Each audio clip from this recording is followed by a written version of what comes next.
All right, what's going on, guys? What would I even call this? Did I even title this anything? Wait a minute. Did I make this a title? EPX, right? I'm just doing things different here. Yeah, return of the Hobao EPX Speed Ripper.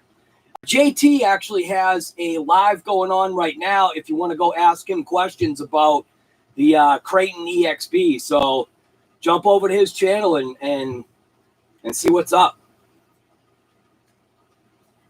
Because all this is going to be is literally, this is just going to be me working on the thing over here. So I would strongly recommend, so that you guys aren't bored out of your minds, go over to JT's channel. He's live right now. Tell him RC Guy Garage sent you. How about that? I just don't want you guys to be bored out of your minds.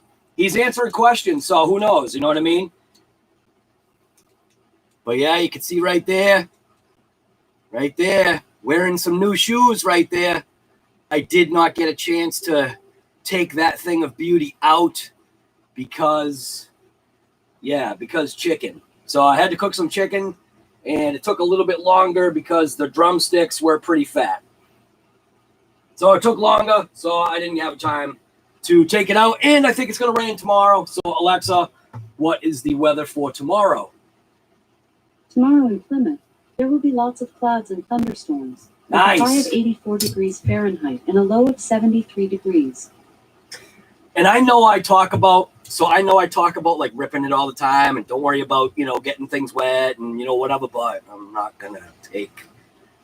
actually not going to take that thing out in the wet weather because I actually have a certain amount of respect and appreciation for that particular vehicle. So, yeah, I know. I say just get out there and rip it, but I'm not going to get out there and rip that.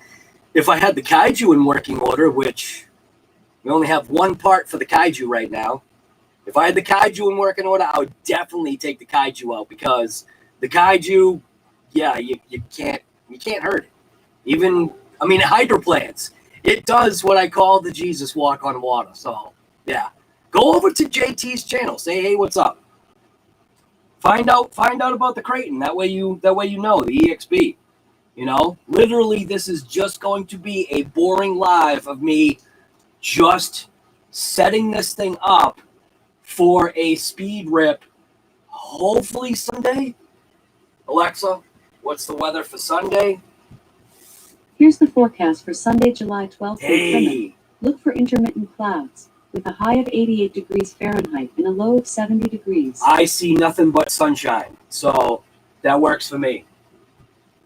Demo RC, what's going on, guy? I recommend go over to JT's channel.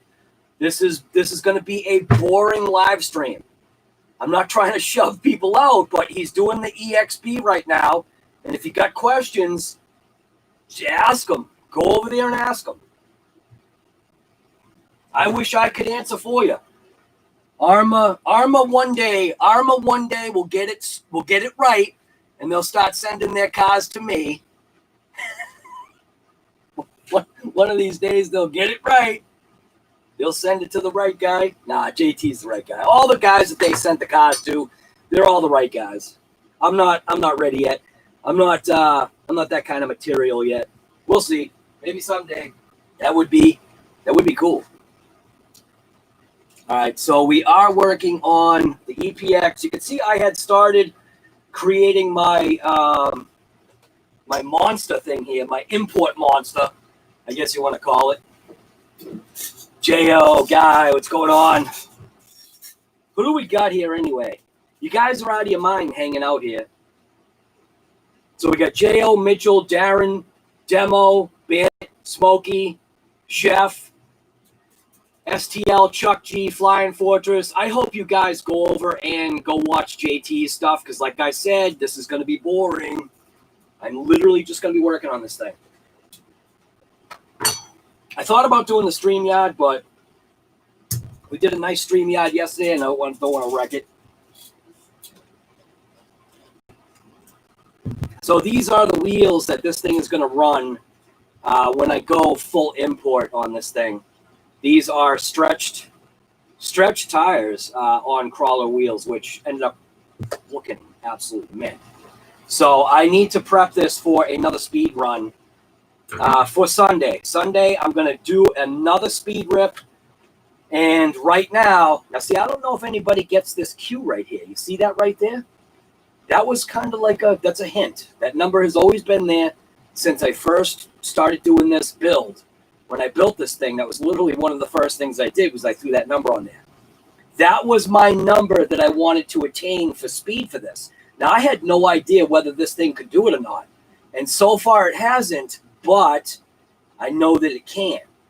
Not under its configuration, but we're going to make one modification tonight that should help it reach that goal, if not exceed that speed. We're only on 3S. We are running a 5400 kV motor. It's a max 10 system. You actually see, I get the shimmed out too. See, I got that wheel shimmed out. So I actually have that shimmed out. I gotta remember to not lose these shims here. But I can't say it enough. Go over to JT's channel, guys. Go get your questions answered. Like I said, I wish I could answer, but I can't. I have no information other than it's coming.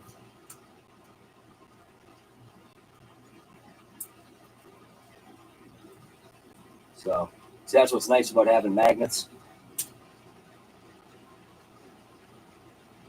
But JT's a good guy.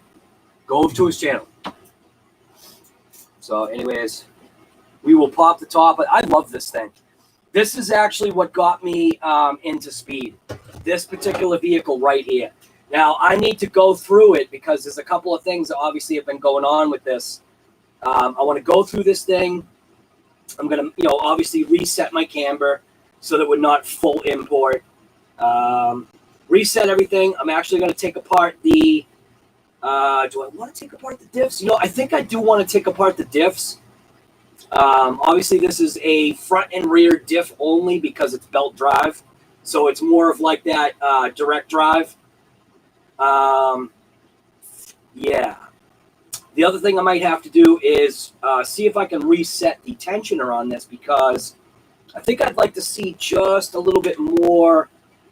Well, it's pretty good. You know what? Maybe I can leave that tension alone.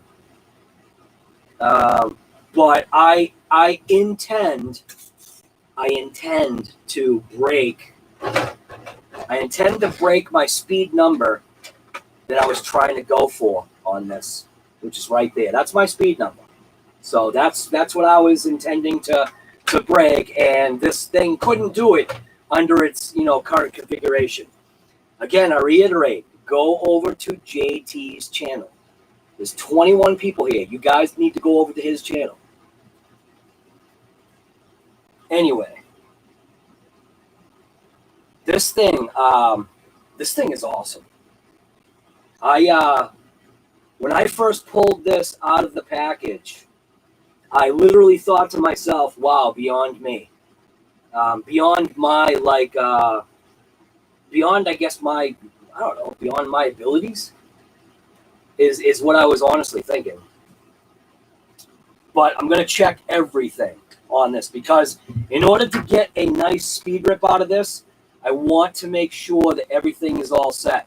I did re-glue all 4 tires because the last time I took this out for a rip, I ended up blowing out all the tires. So I did re-glue it all, but I'm just going to go and check everything. I might actually, look at that. That's actually pulling apart.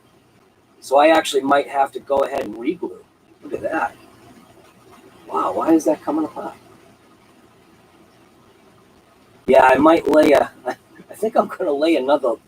Yeah. What? Did I forget to glue this? Yeah, okay. Well, it looks like I'm going to end up. Yeah, I guess I'm going to end up re-gluing that. I thought I took care of it. These ones over here seem fine. Maybe these ones are dip glue.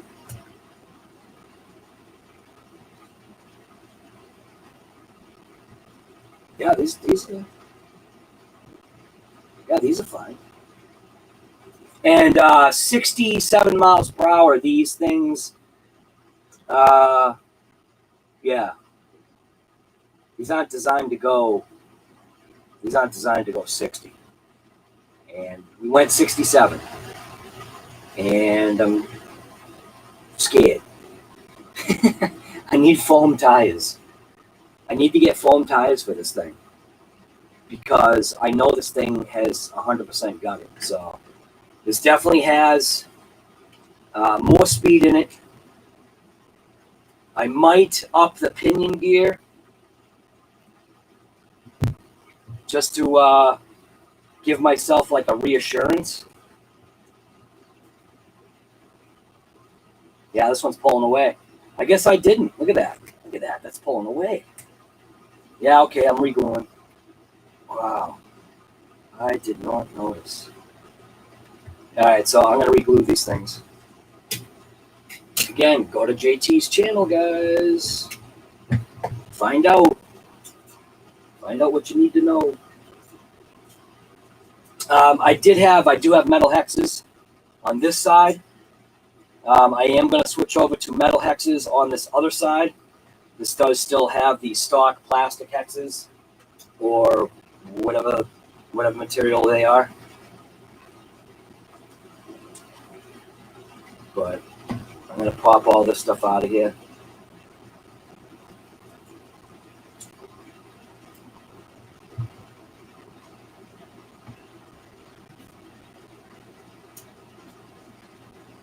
Pull your pins out with the magnet. Bandit Darnville, can you check your mic cable? The sound is crap. I actually, you know what? I don't think it is that. I'm not using my mic cable. As far as I'm aware, it's using this thing, right? Or is it literally using that? Whoa. I can't tell. You know what? I set it up to use this mic. So I can't tell. Is it using this one? Or is it that one? It's scratchy. There's nothing I can do about it, man. I already started the stream. I don't know what's going on. It won't. I can't change. Once I start the stream, I can't change the settings. Maybe I have the gain too high or something. So is it using this microphone? So if I speak like this, the left mic for you. See, dude, I can't tell. I'm sorry. I have no idea. It sounds like an AM radio. Yeah, I don't know how to change that, man. See, I don't know anything about audio. Maybe I can check and put my headphones on, see if I can hear what you guys are talking about. You know what? I wonder if it's picking up my air conditioner. See, all the more reason to go ahead and jump over to JT's channel, man. See, I told you. Nothing but issues over here. Let's see. Is it this one? Yeah, it is that microphone. You know what's funny? I did not set this microphone as the microphone to be used. I set this thing to be the microphone to be used. And the problem is obviously I don't hear any cracking. What if I connect it up to here?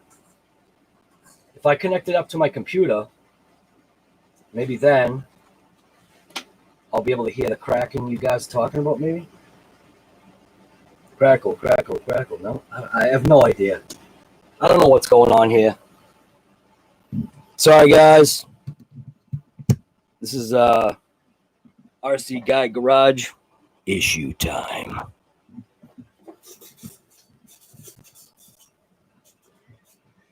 I'm not the only one hearing this, am I? Probably not. I don't know what to tell you, guy. If I eat the microphone, maybe it sounds better.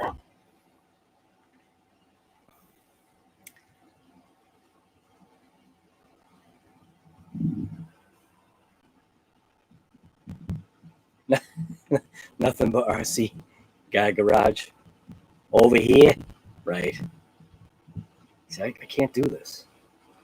I am not like Tony. I know I don't have this. If I put this over here, then you guys are really hearing the. You're really hearing the thing. See, like the microphone is like right here. And then I can have the voice. Guy, can we please not talk about that? Right. What's going on? Yeah, if you guys are talking about Arma and Voss, you gotta just find another channel to talk about that, because in my opinion, that's all political junk, and we all have our own opinions. And yeah. UDRC, what's going on, guy? Apparently my audio is crap. UDRC. You're locking for 10 minutes till your next shift. Dude, UDRC, go over to JT's channel. He's doing the Creighton EXP live. I'm not trying to tell everybody to go away, but you're not going to have any good content over here, and hopefully we can keep this stream nice and clean. Right, Arma who? Right. Yeah, you know what? Don't waste your time. Don't waste your time. Riffraff, right? Just don't even, it is what it is. Mitchell, Guy, what's going on? Don't forget, you moderators, you know what you're here for. Always be kind, but just keep the stream clean. That's all. That's why it's tough doing a live, because unless I'm like lasered onto it. But we got a few people in here. 70 miles per hour with that body is moving down. You mean Shade Tree with this thing? Is the audio still cracking? Or did that change at all? I did change like a setting on this thing, but maybe the gain is up too high. I don't know. This is a weird microphone. I mean, it's pretty cool, but... This is RC. Thank you for that, man. Kurt's RC. What's going on, guy? Riff Raff. We got to end that right here.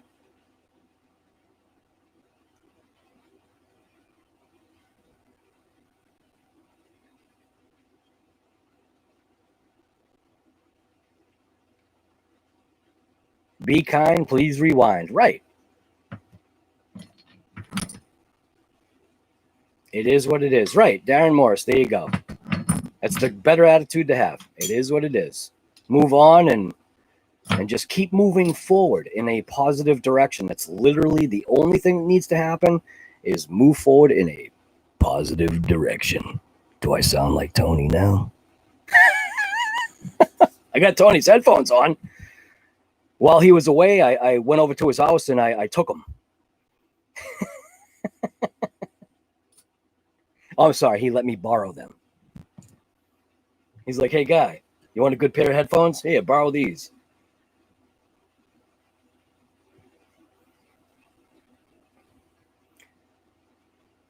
Sick RC. Holy. So your name is Sick RC Edits F Sluga? Are you? Wait a minute. You have the same last name, or you have the same name as a guy that's usually in here. We need to see how they live. You've already seen. It doesn't look as impressive, right? It does not look as impressive. They have to go. I have to go like wide with them. Huh?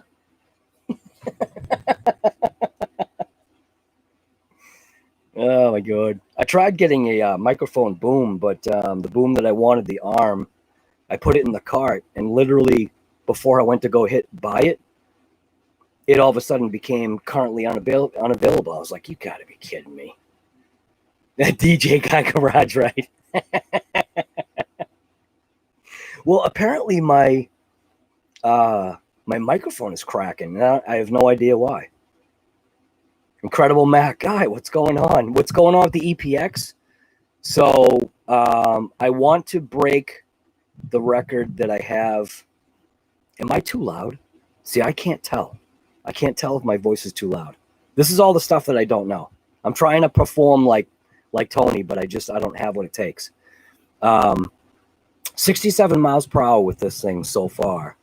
And it has more in it, but the cab over chassis obviously is its major downfall, because once I hit 67, it had too much lift, meaning it was literally pulling back, and I was just overall just losing traction. So this little guy here went 67 miles per hour, and it has more in it. And this Sunday, the intent is to push. Whoa, I need a pop filter. I just probably blew people's eardrums because I just blew mine. So I need, how do I do this?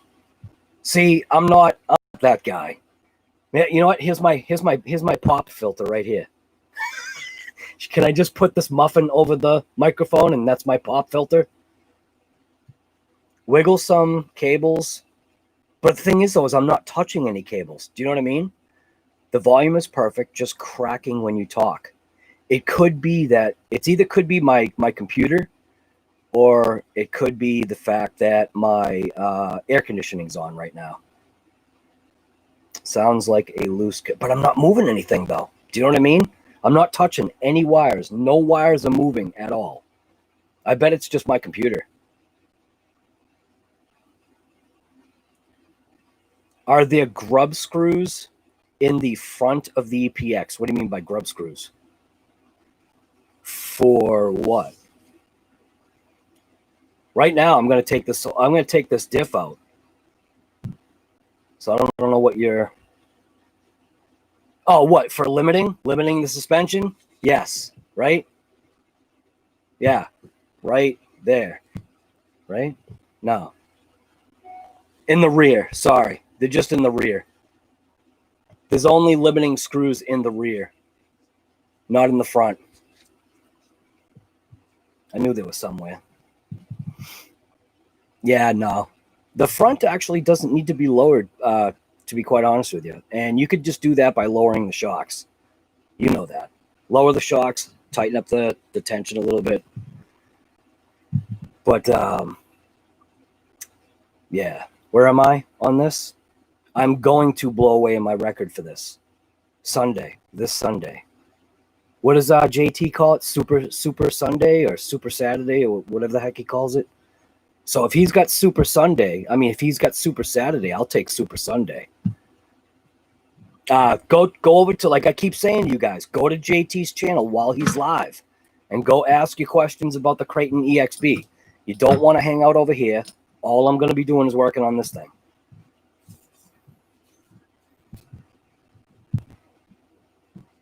You can hang out if you want, but it's going to be boring.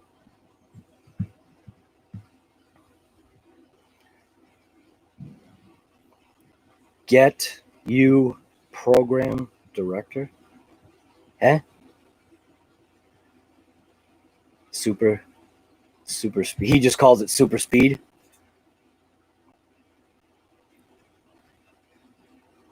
Where did you get the wheels for the EPX? What do you mean? These? These came with the kit. Or are you talking about my other wheels? Super speed Saturday? Oh, okay, cool. So that means super speed Sunday's in. I just want to get a Delta plastic lid. Well, what I'm going to do right now, before I even bother doing that, I do have another body for this. So I do actually have another body for this particular car. But I'm still going to run that body right there. I just know that I've already reached its max aerodynamic speed.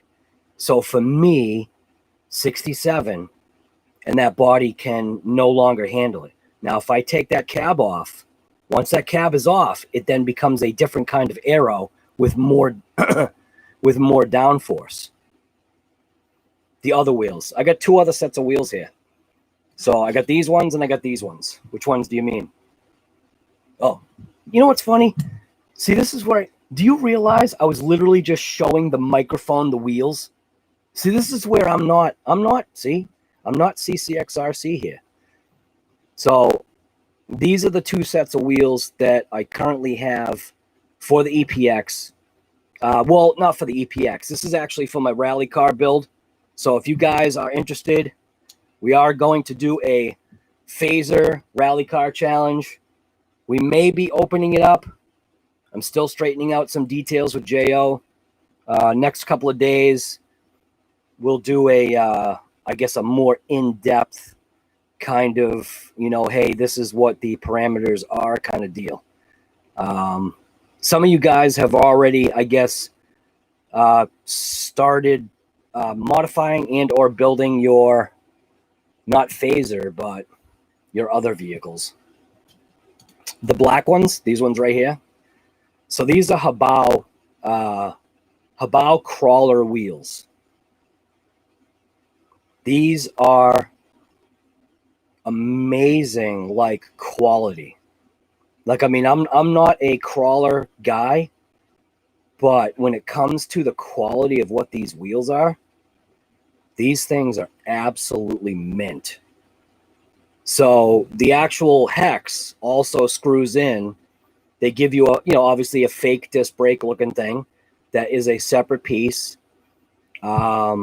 Just a very high quality wheel. And I also never understood why these wheels were the price that they were for two. And then when I kind of freaked out and said I didn't realize these were that expensive, everybody was like, yeah, guy, no, that's about the right price for those wheels. And I was like, are you serious? I didn't realize that crawler people spent that kind of money. I mean, are you kidding me? So I got these ones. I've got a whole ton of these wheels too. I got those ones. There's another one here too somewhere. Where's the other wheel that I have? I have one other wheel.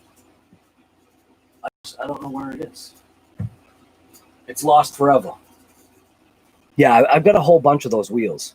So I've got another set of these wheels, right? Except all these sections are black.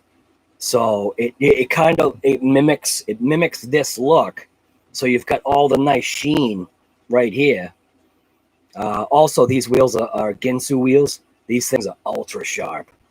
You want to talk about like razor blade sharp, but they're mint though.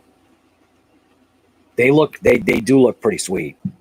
But this is a stretch tire. So the other tire that you guys need to go over to JT's thing.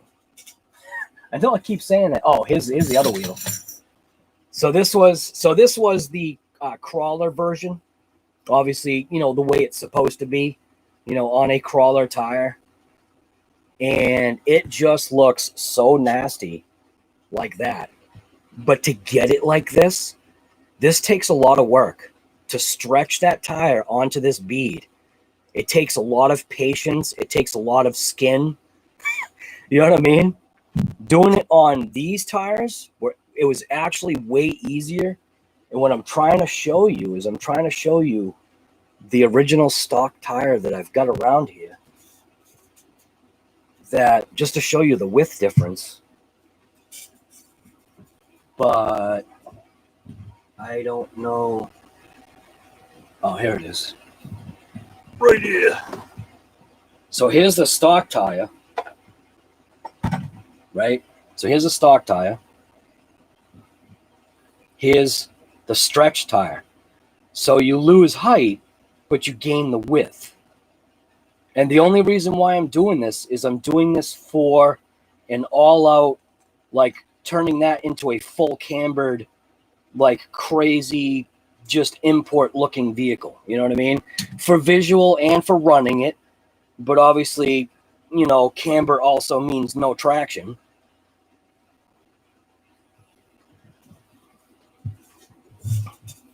Is JT still doing his thing? So I'm gonna check real quick. JT's a good guy, man.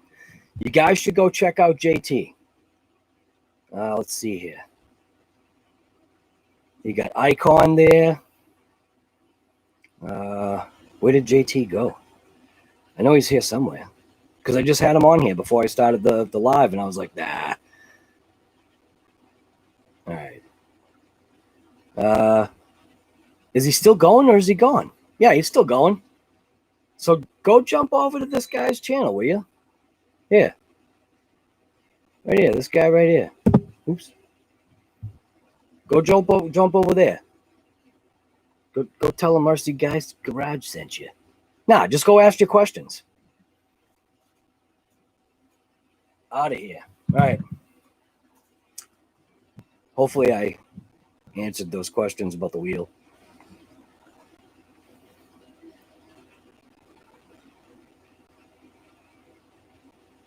Right, dude. Also takes blood. Right. It was a lot of work. I do have to say it was a lot of work to get this tire perfectly on this rim, but it looks amazing. Like, here's the stock tire. Here's obviously it on the crawler wheel, and it just looks so much better. I don't know what it is about, stretching, tires to fit, but it looks awesome. And this is eventually going to be what I run on my rally car. I believe. I don't know how positive I am on that. These tires should pretty much fail on a rally car challenge. I do have another set of tires, but they're kind of like joke tires. I literally bought them to just burn them out. And I just never got around to burning them out.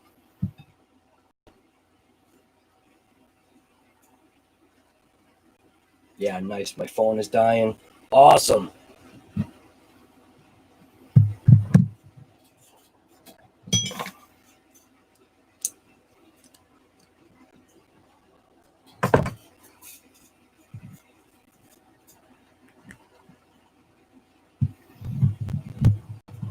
Whoa.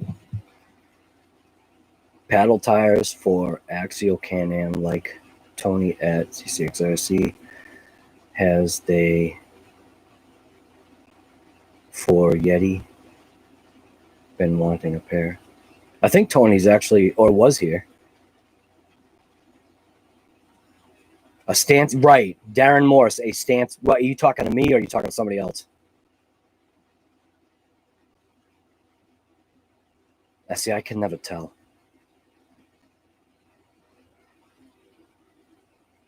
Yeah, I don't know. All right, so I'm just gonna keep going on this. If somebody has like something they want to ask a question about, directly to me, I'm like literally. That's why I'm telling you guys, you're gonna be bored over here. Go to another channel and get on board.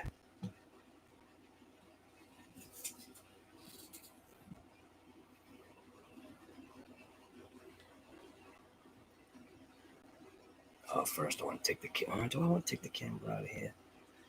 You know what, man? I kind of want to see what the diffs look like. So that comes out as, does that come out as a unit or what? A set of split housing. Doesn't look like it. Looks like we got screws top and bottom. I don't do directions either. I just figure it out. Takes me a little longer sometimes, but it's more satisfying. Got to do the voice. Let's see here.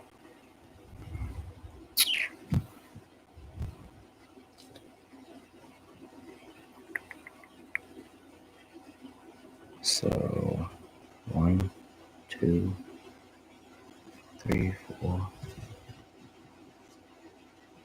Looks like that is. So the diff looks like it's all one massive piece, I think.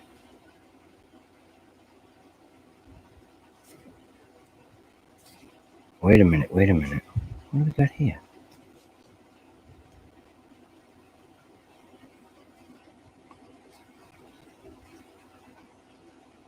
So,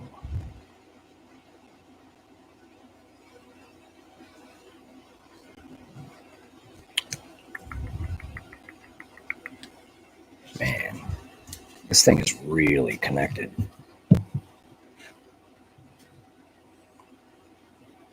So it looks like all I have to do is just stop ripping it apart.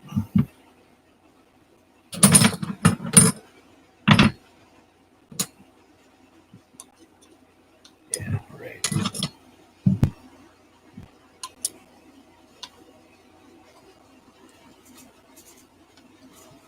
Oh, I should get my little hey I don't know if Tony's still here. Where's my CoRC thing?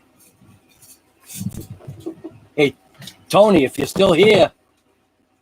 Tony, if you're still here, guy, my CoRC mat came in. Check that bad boy out, huh? Dude, I got the wrong thing. Riff was like, dude, you got the wrong thing. And I'm like, yeah, I know. I know that after the fact. Somebody needs to order for my channel because I don't know what to order myself here. I totally got the wrong thing. And it was like $97 too. What a waste of money.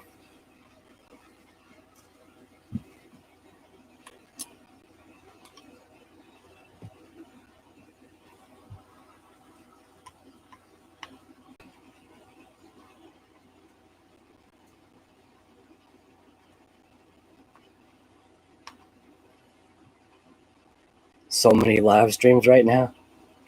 Well, I suggest you go over to JT, man. Go over to JT. He's a good guy. He's a good guy.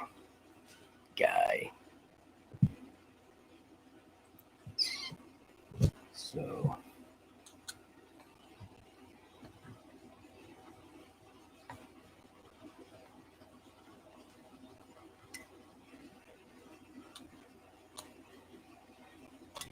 Come on.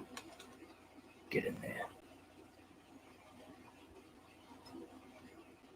See, I'm trying to like watch the chat at the same time.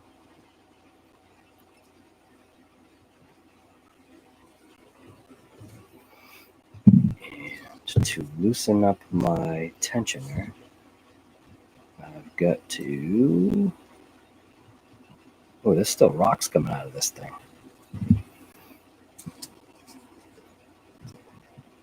I should be able to loosen up the tensioner just by doing this.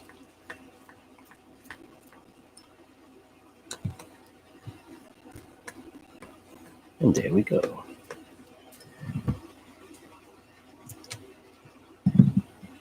Sweet.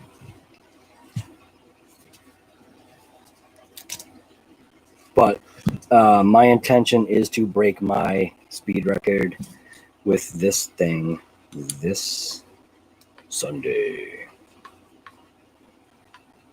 I hope. We shall see.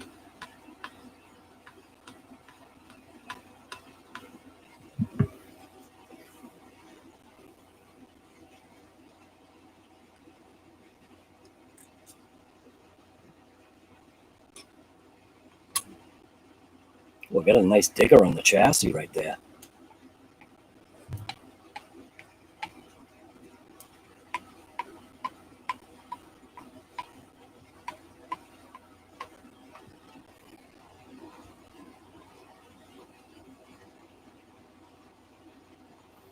Gold Goose Gaming, you're trying to break 110.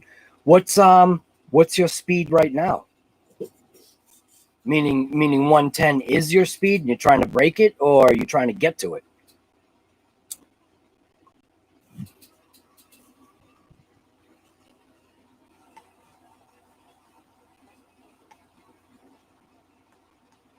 Why not use it? I don't know, because I'm patient. When it comes to this thing, it's a little different. I don't want to use my driver for this even though I know I'm taking out screws, I want to feel the tension of everything. And it's also going to help me pay attention to where stuff is coming out of and going back in.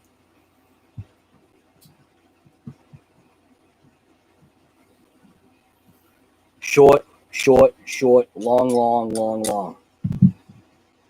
So now what's next is it looks like just that one possible center screw right there should be able to basically dump this whole front end. I got to get rid of my zippy tie right there. That's absolutely pointless. It served its purpose, but now it's gone.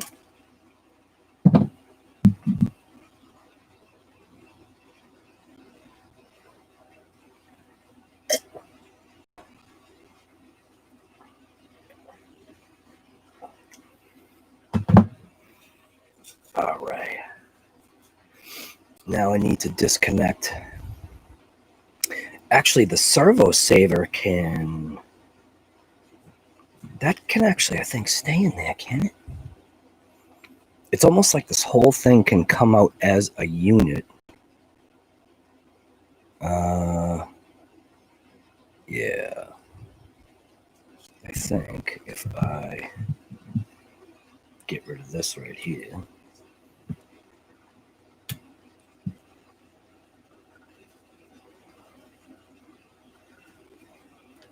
Right, what's that connected to here?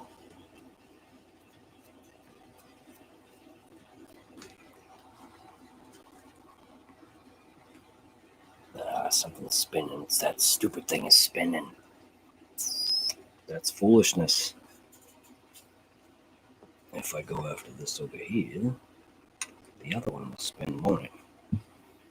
Mm-hmm. Oh! That was dumb.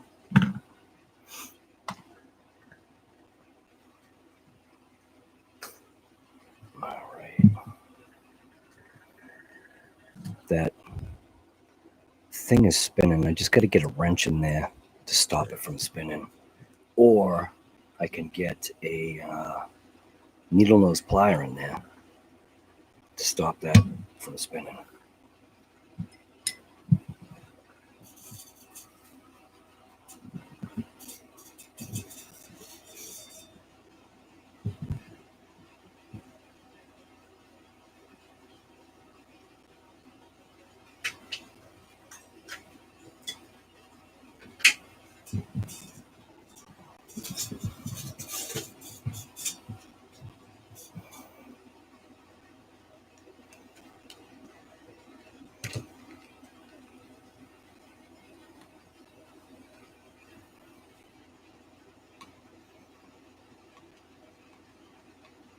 There we go. That's more like it. Now, release that one screw right there, and this whole front end, I think, will just pop right off. If I do it this way. Now, I'm assuming this is Loctited. And it actually... Is it spinning the whole shaft? Yes, it is. Awesome!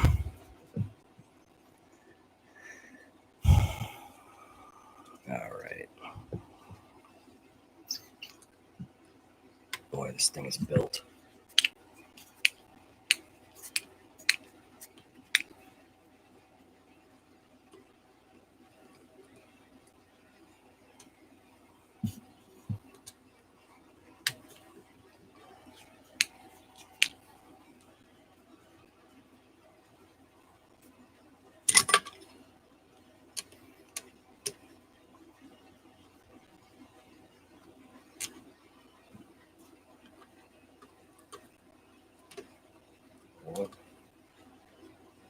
There. This other side here.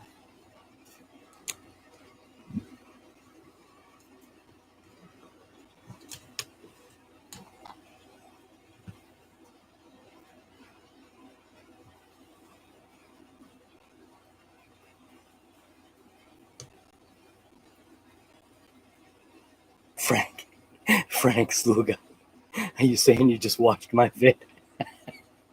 Or somebody else's vid? I'm just like, just randomly catching like little things. Must be somebody else's video. Drifto does some wild stuff. Yes, he does. Drifto is a wild and crazy guy.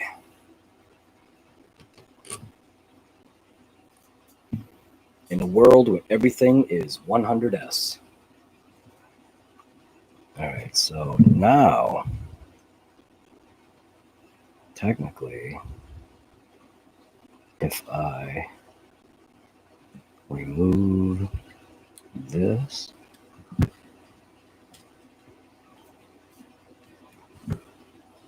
what is spinning? Something spinning? Yeah, of course it is, isn't it? Because it's Loctited.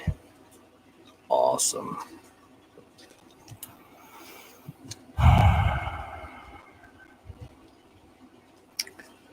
If I tighten that top one, I wonder if the top one can exceed the pressure of the bottom one, because once I turn this bottom one right now, I should be able to see that top one.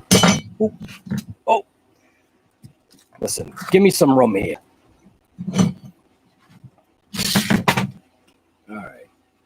If I turn this bottom one here, that whole shaft should rotate, right?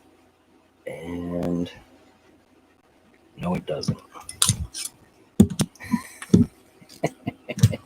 Yeah. It's just spinning the shaft.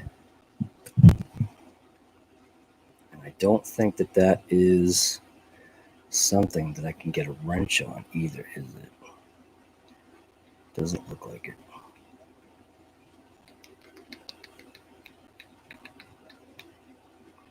Looks like potentially this whole, it like gives the impression that this whole top like case can come off. So like, oh, there we go. I don't know what I just did, but the whole thing just came off. Nice. All right, so now by taking that off, my belt is still trapped. So we got to be careful here. Get it around that tensioner. This stupid antenna thing here. And to release that, I don't know why this is loose. We got here, we got a shim and a bearing on that shaft. Got some belt material. And in order to pull this apart, I should be able to take just one whole side off to be able to get this out of here. Yeah, see, that's Allen keyed right there in the bottom. So that would have made it easy if I could have just thrown an Allen key in there, which is why you got the space right here. Maybe if I paid attention. It looks like the foam bumper thing needs to come off.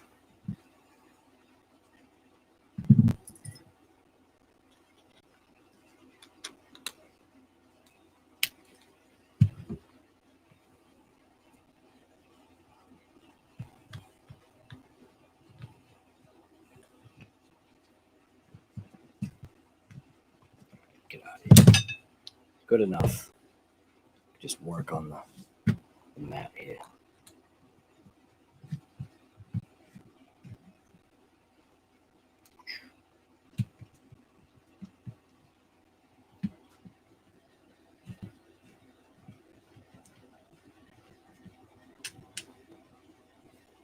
At least 16S guy. Right. Dude, it's simple math, man.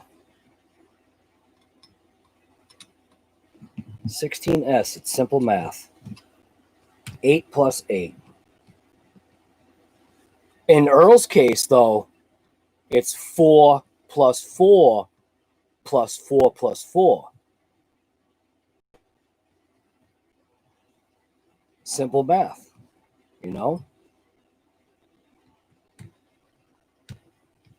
J.O., what's going on, guy? You back? Where'd you go, man? Did you go check out JT?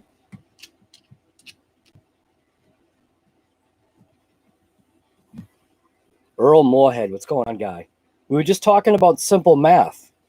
4 plus 4 equals 8. And then 4 plus 4 equals 8, right? So you have 2 8s. When you add those together, that equals 16. So that's where we get 16s. That's how it works. Point blank. There's nothing to be confused.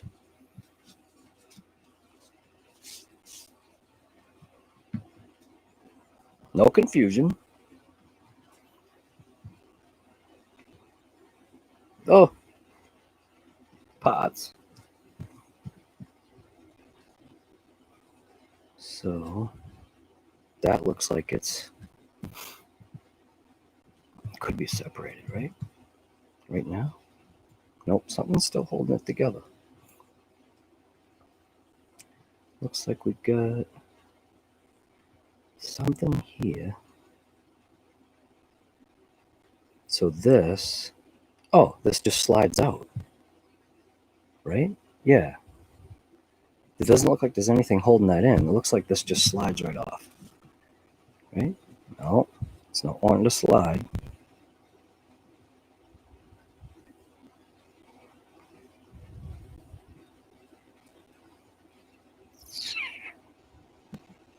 All right. So if I pull that pin down, maybe, if I push that pin, push the pin.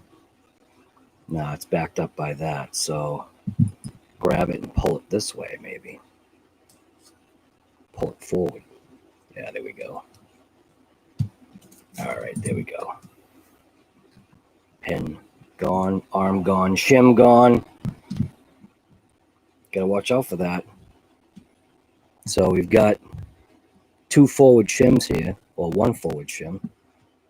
No, never mind, 2 forward shims, but one of them's keyed, or not keyed, but shouldered. So that's a shouldered one. And now, get that off. Then that can come off. Okay. But I think I only need to take off one side. That means taking off the shock tower brace.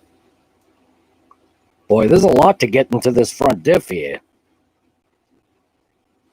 Gotta be kidding me. Wow. All right.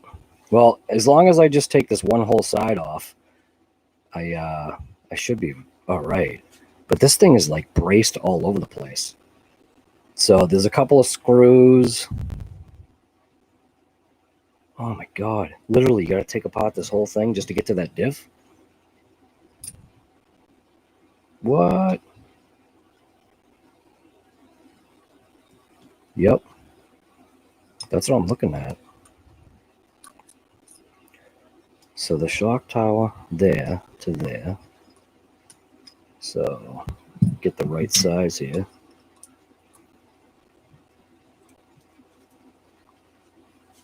Two times 8S system, right? 16.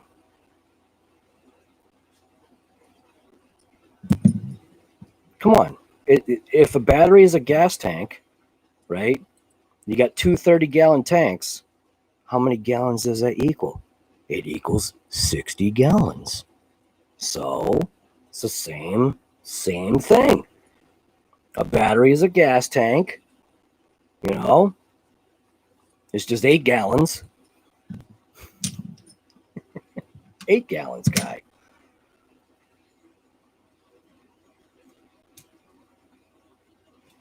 All right. We got here. So those screws there, that shim. Put those there. Now, one more screw.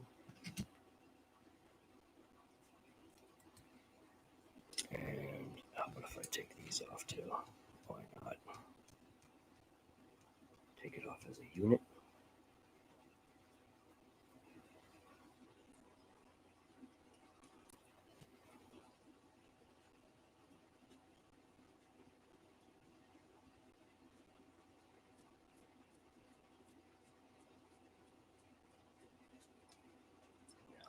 this one here.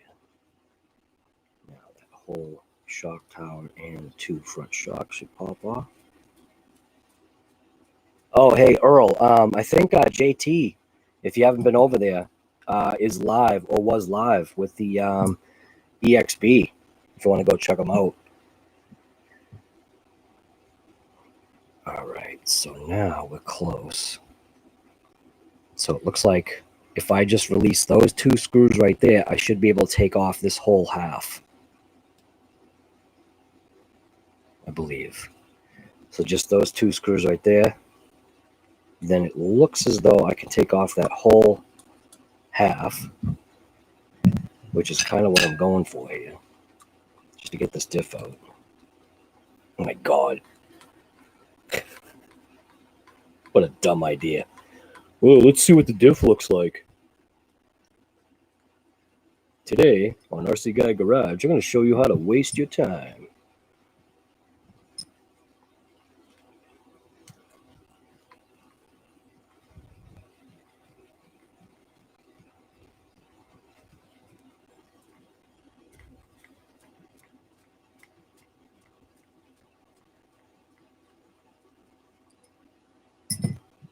All right. So now this should lift off. Hey, we got lift off. All right. So we got lift off of that piece. Now this, losing everything here. So now we have lift off. Now I should be able to slide this piece off like that, and this piece will come off like this. It's coming. Just taking a couple seconds here. Just hang on. Hey, it's coming. Come on, get out of there. Yay, there we go. It's coming. Almost there. Come on. Why am I forcing this? Take off these 2 screws to make it easy so you don't bend and break stuff. I should have done this with my driver.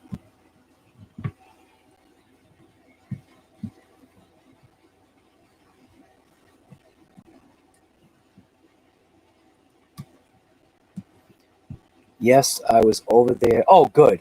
Awesome. You'd rather be here. You'd rather be here where it's quiet and there's only 5 people. It's just a little more quieter over here. I got to get a pop filter, though.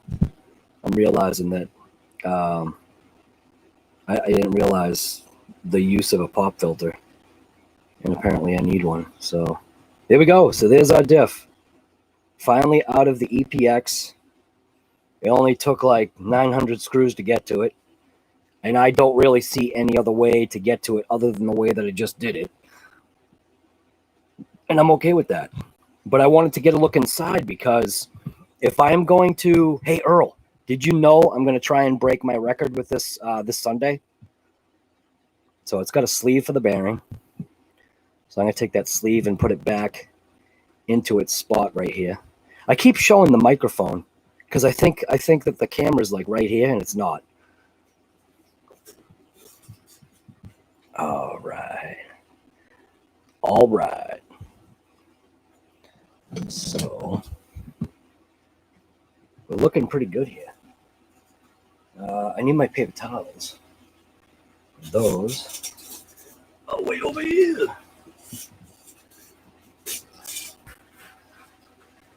All right. So now this will be breaking into this diff for the very first time.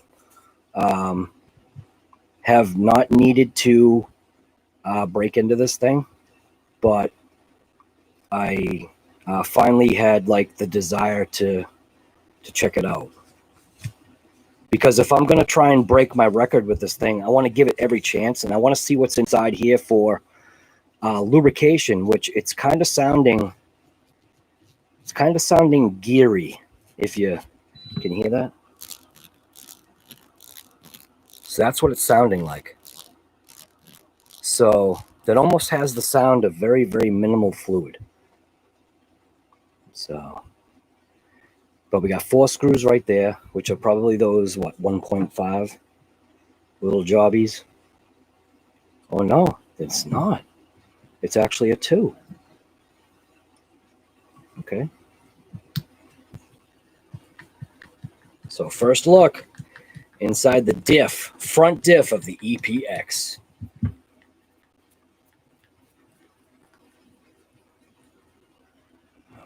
Oh, I almost felt like I could feel that.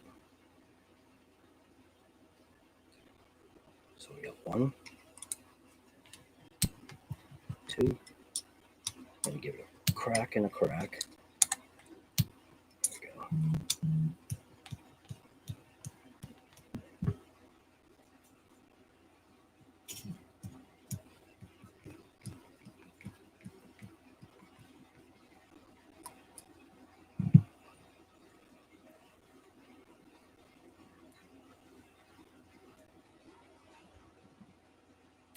Oh, stuff is sticking to my arms. That's no good.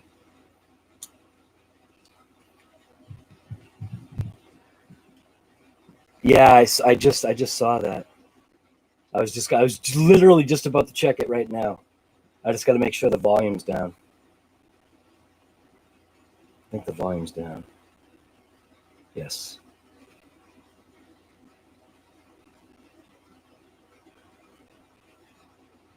Ooh, look at that! Yeah! Oh, you give me a double take.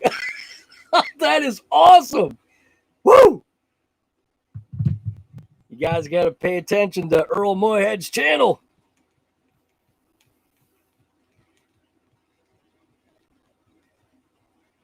Mr. Speed Demon himself. That is stinking awesome.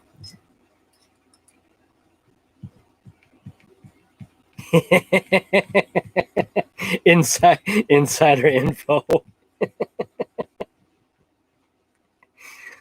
Insider info, the blurred version.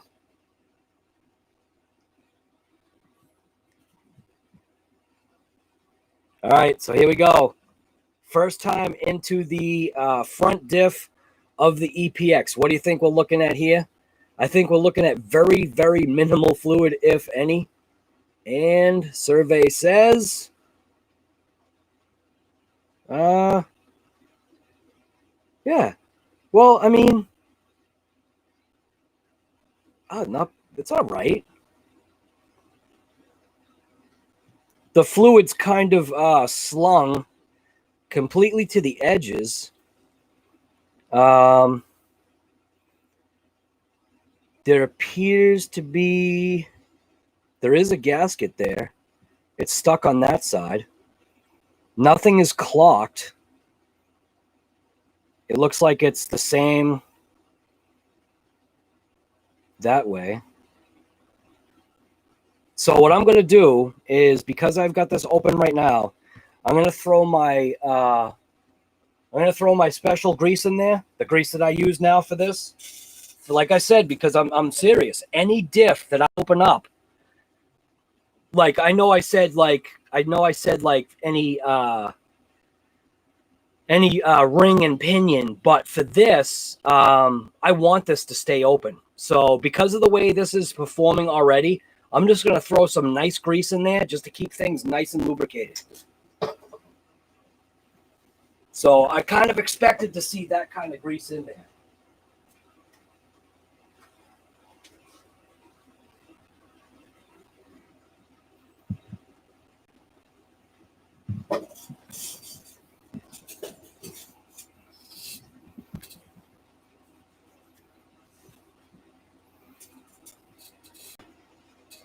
All right. So here we go. Get out the special grease. See how the bearing feels. Bearing's mint. That bearing's mint.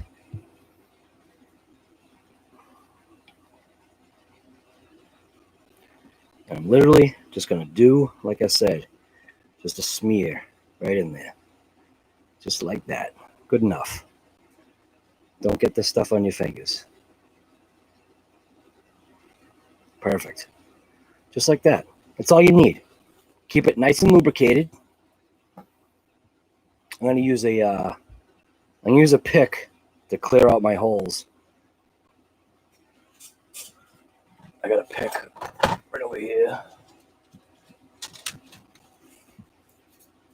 I don't think with this that you do get a false like hydraulic torque thing. Nah, you definitely don't.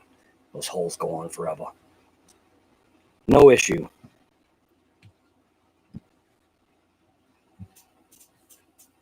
So now I feel at least a little bit more comfortable that the differential is now more lubricated, in my opinion.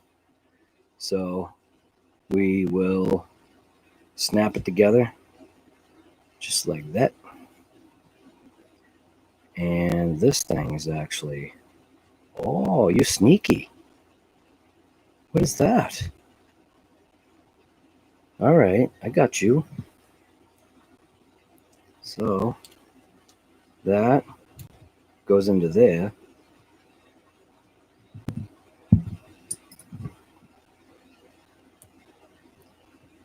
There we go. What exactly is that stuff? This is caliper grease. So this is it's actually a brake parts lubricant. It's a silicone ceramic extreme. I use this obviously on different areas of, we're not going to go into automotive use of it because that's going to have nothing to do with what we're talking about, but this is for brake parts. But anyways, what I do is I use it for whenever I come across a differential, like a case that has a diff in it, I will use it for the ring and pinion because this stuff is so ultra slick. Over time, it also has a tendency to fall a little bit. You know what I mean? Like, so in that type of situation, I've already broken open other diffs that I have put this stuff in, and this stuff coats the gears so damn well that this is the stuff that I've decided to use with all my ring and pinions. And like something like this, when I want to have maximum, like, you know, protection or gear usage or whatever, I think we'll do just fine. Yeah, we're not going to torque these down yet until they're all in there.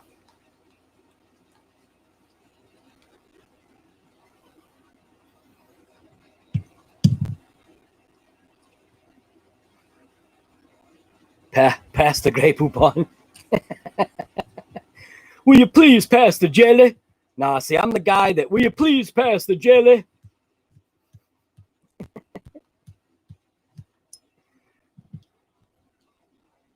Or is that some other stuff? I probably have the wrong one. I definitely need a pop filter, don't I? If I put this over, if I put that over, it takes care of the pops, doesn't it? Yeah, it does. Why do they make microphones like this then if you have to have a pop filter? Just so they can sell you something else? Hey, buy this awesome microphone, but it's so sensitive, now you need to buy a pop filter too.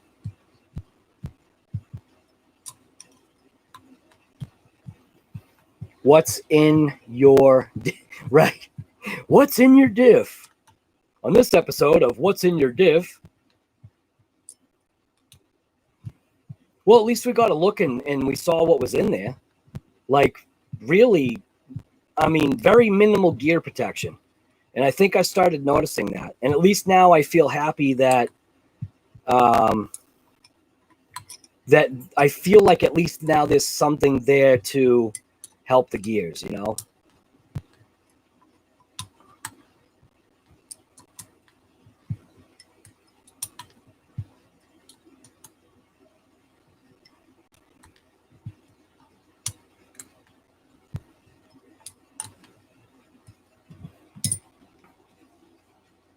Yeah.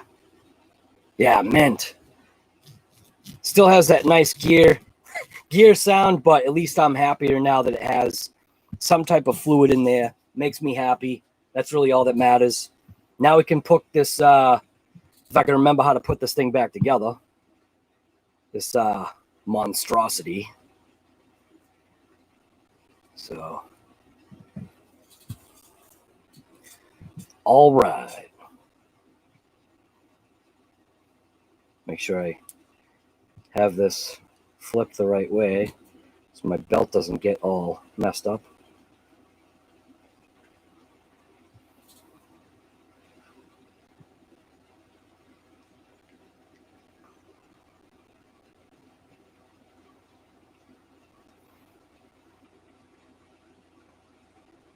All right. Now I got to get the belt on.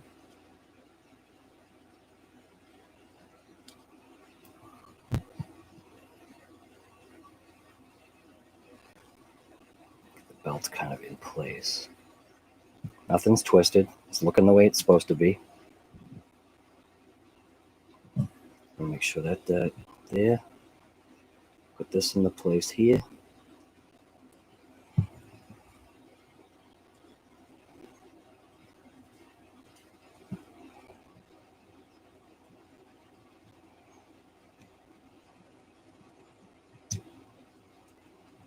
Fit that down there. Look at that, huh? We're halfway there. Oh no. No, we're not. Gotta make sure that that arm goes this way, underneath, like that. That's better. Nice. All right. Get that over here.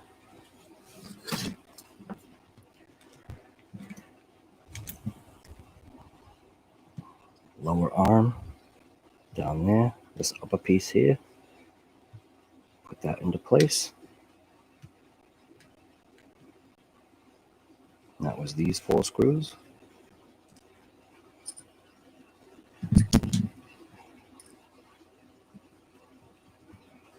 One there.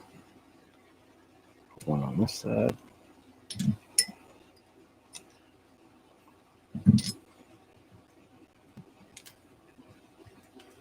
All right. Gotta click that in there. Get that screw out of there.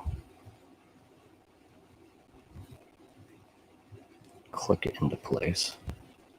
Then put the screw in. Right, like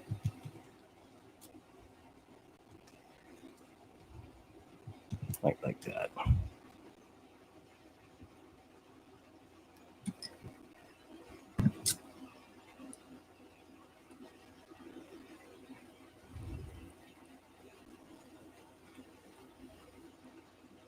Right, that fence.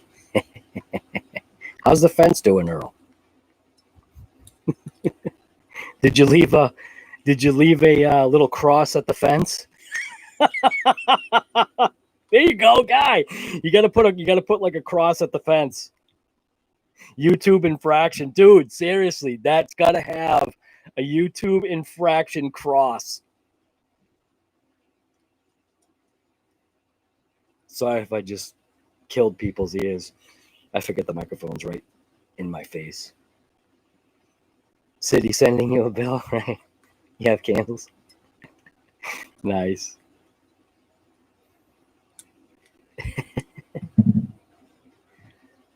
Right.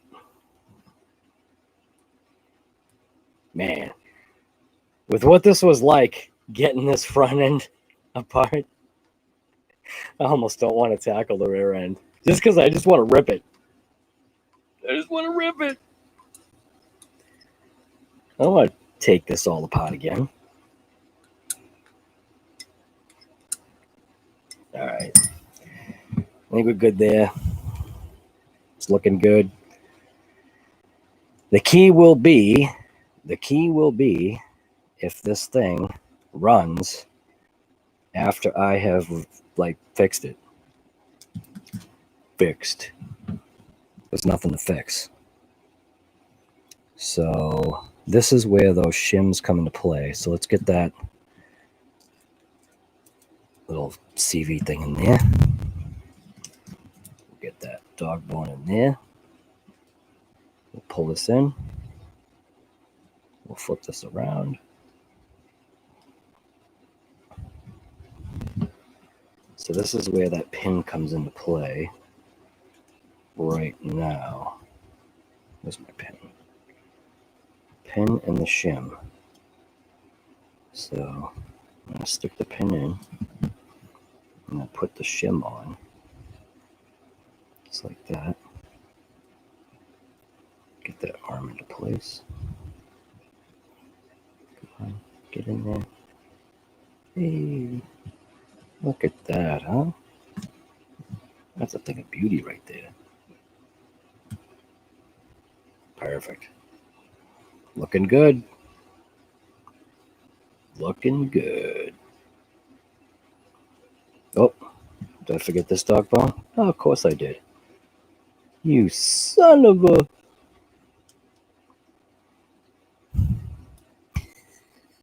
Okay, let's try this again. Let's pop this side out now. Make sure that little CV gets in there.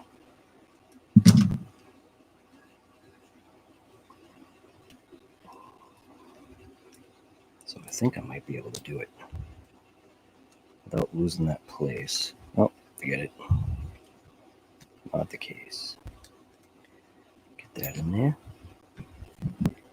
Get the little shim here. Slide the pin. I'm going to make this easier on myself.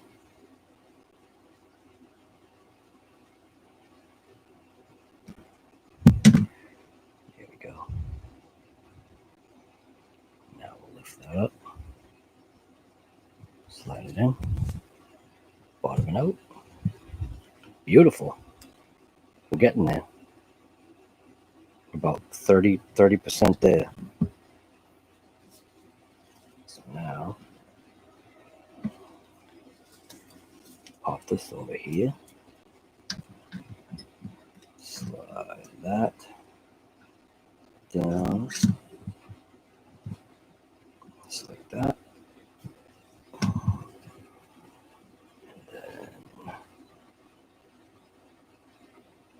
where's that, this piece?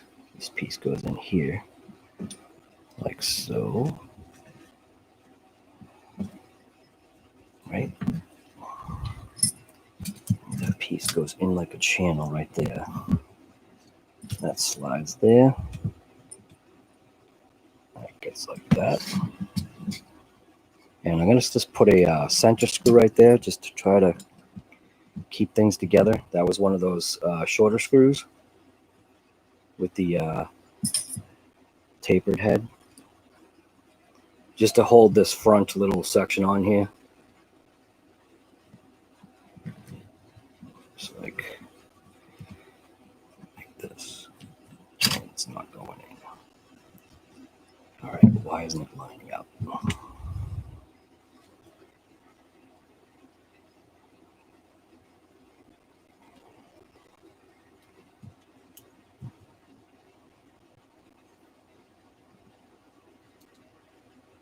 There we go. Get it now. There we go. Keep that together.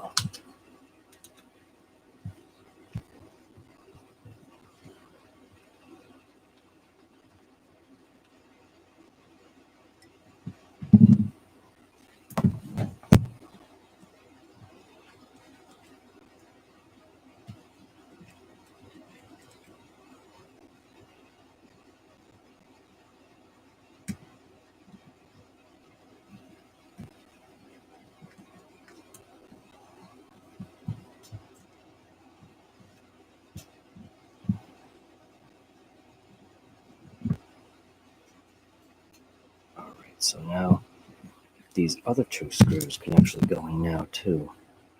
So 2 long ones there.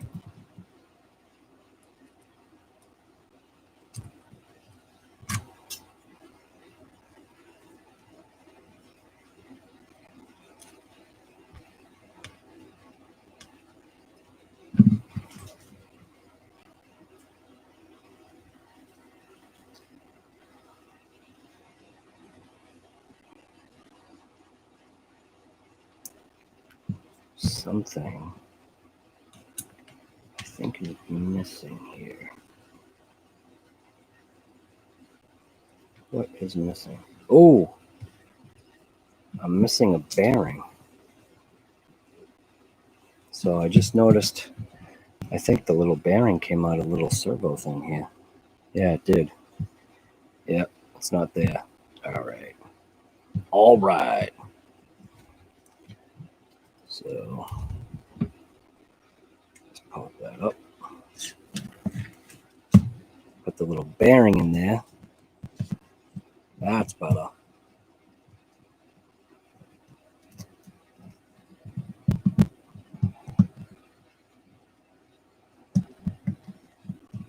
Come on, get on there.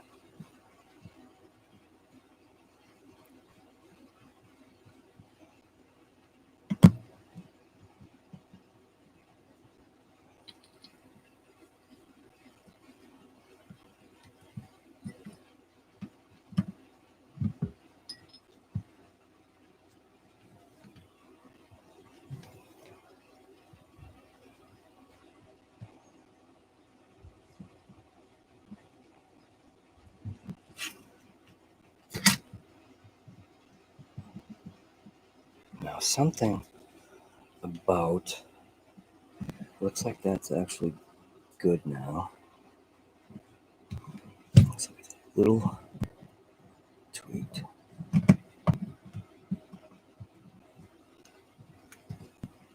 So let's see.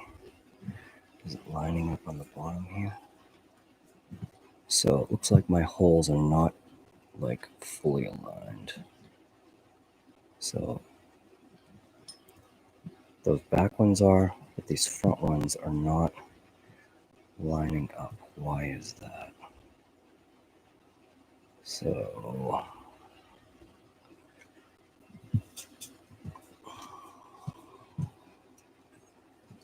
if I tilt this out a little bit, make it going straight maybe, or maybe that front little brace piece might be an issue. So that's going into there.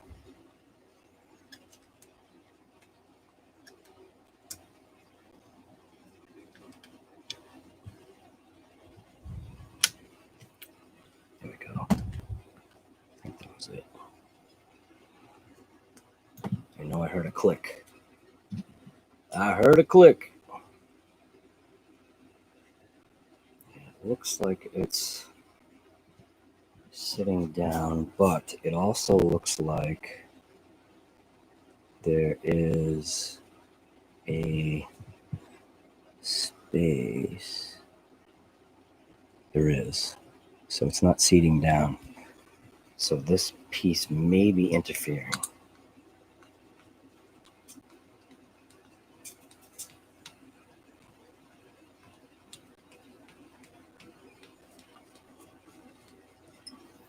Let's see if this piece is interfering with that. So let's see. Which way do you need to settle down? Forward or back? It looks like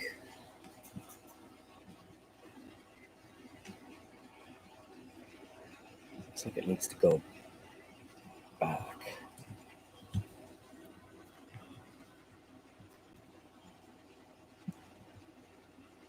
All right, so if I go straight with it,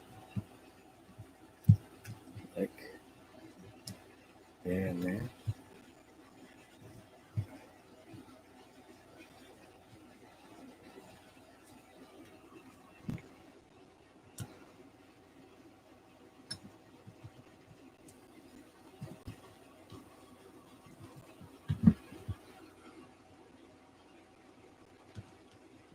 So something's not lining up here now.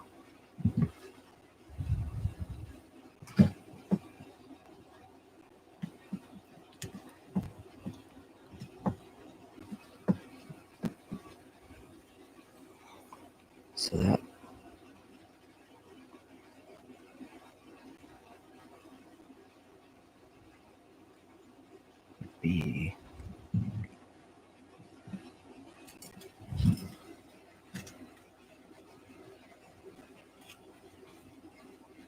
That side is just not lining up. And it's not my belt tension. It's almost like it's the get that out of there.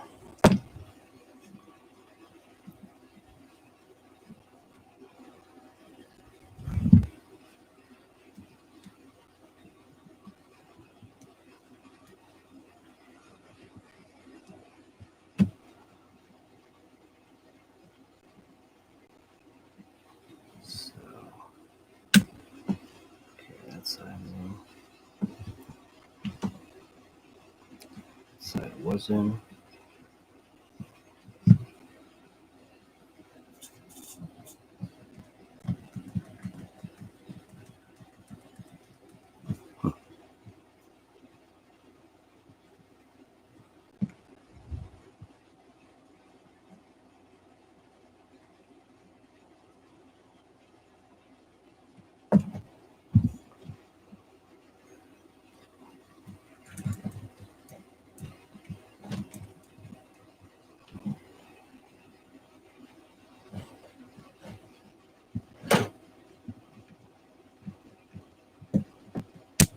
There we go.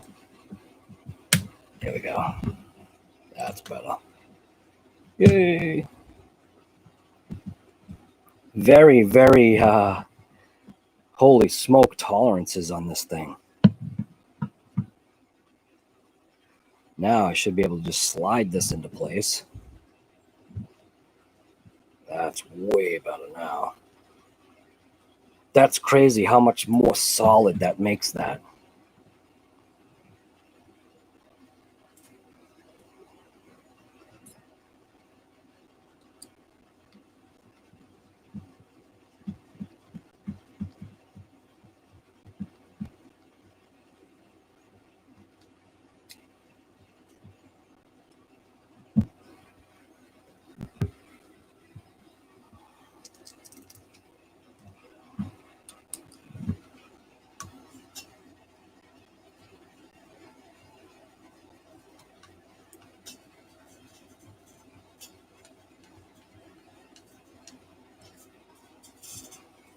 And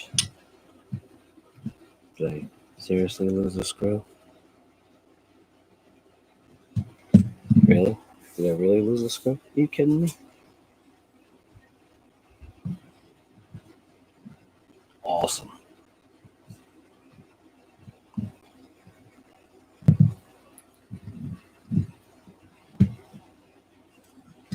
Well, couldn't have gone far. Oh, it's on the ground. Nice.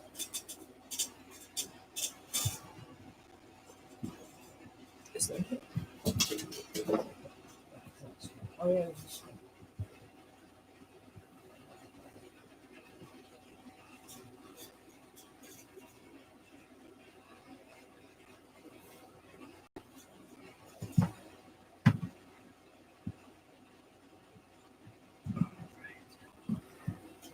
That's what that RC mat is supposed to do for me, right?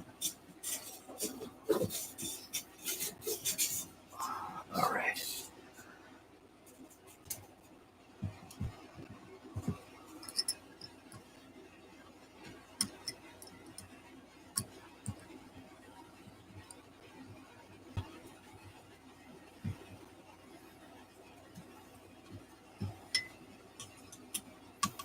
What's a mini Z?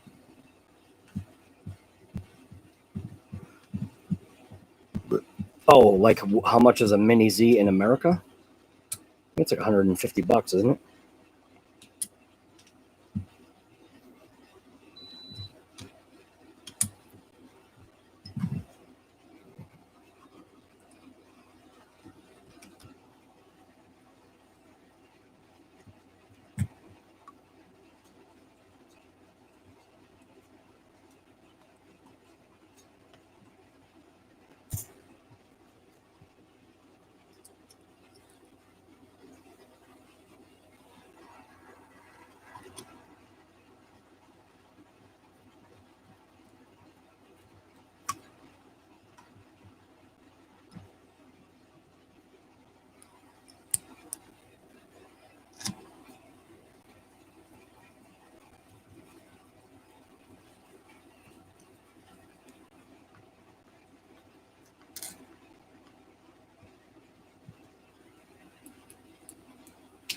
Yeah, you mean the one that I got that was wrong?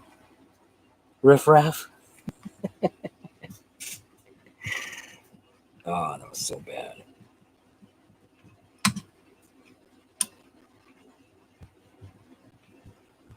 Waste of money.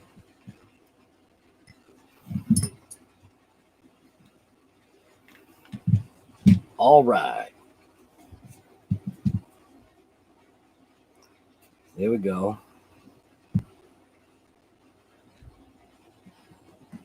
Now we've got that screw there.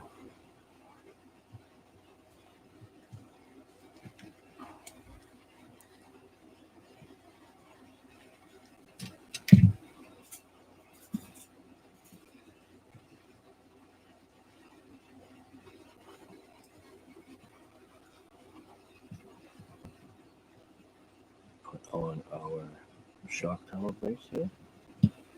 1, 2.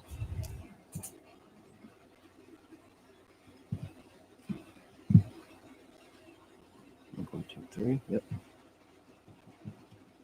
And then this fourth screw. That one.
This is where the tire ballooned so bad on this thing during that 67 that it actually was starting to contact the front bumper, both left and right.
Yeah.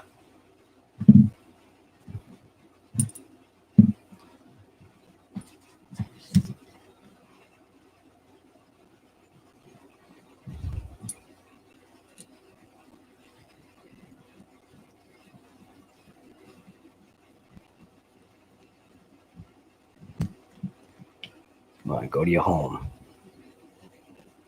There we go.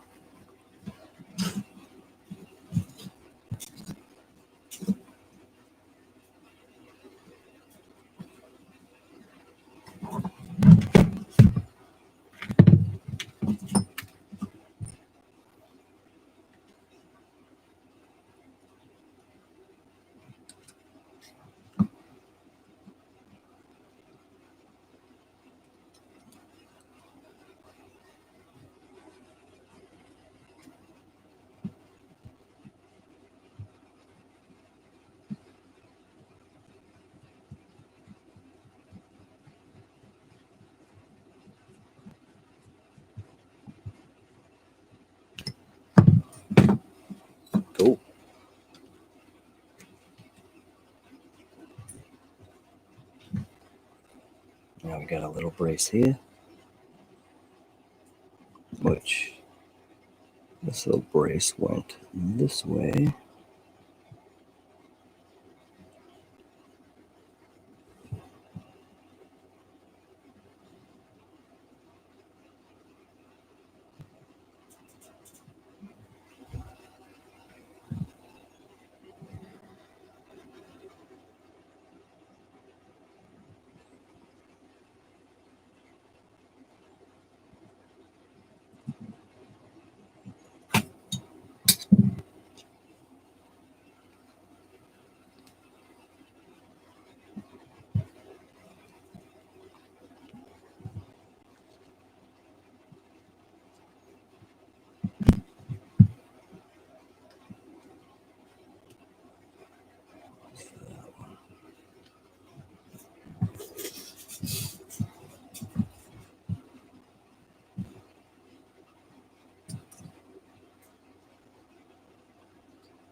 $40 in chat with 29 likes. Smash it, guy.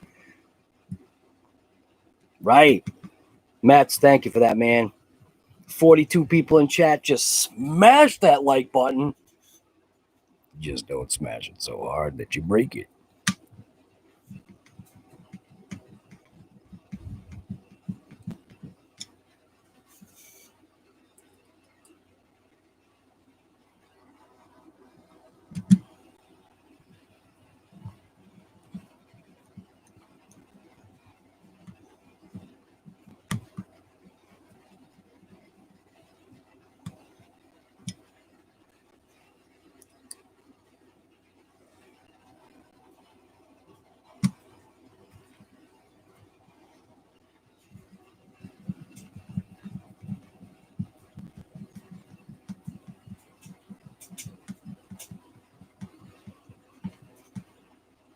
RC guy, how's the Z28 350 small block coming along?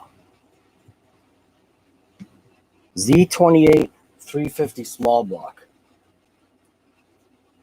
There's no Z28 over here. There's an SS and Yanko, but the Yanko is a 468.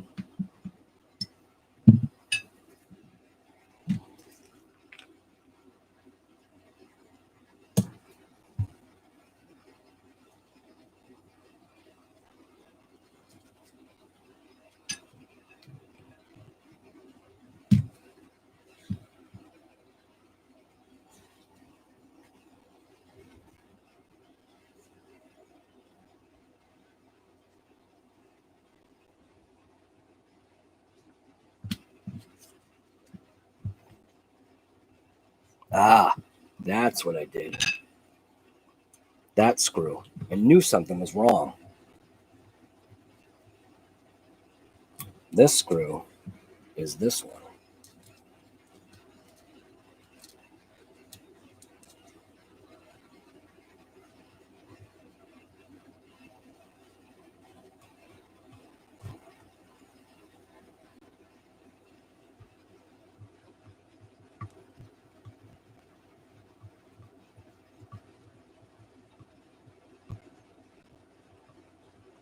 Anybody know what happened to Jerry? No.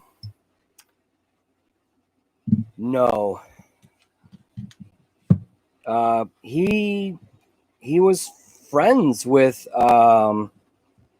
somebody that's in chat right now, and just I don't know what happened, man. Just all of a sudden he was literally just gone.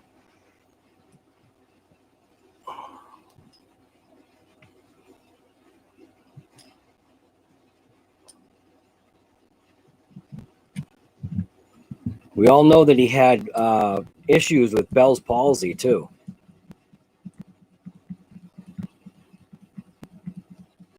He ended up blocking him, which was kind of weird.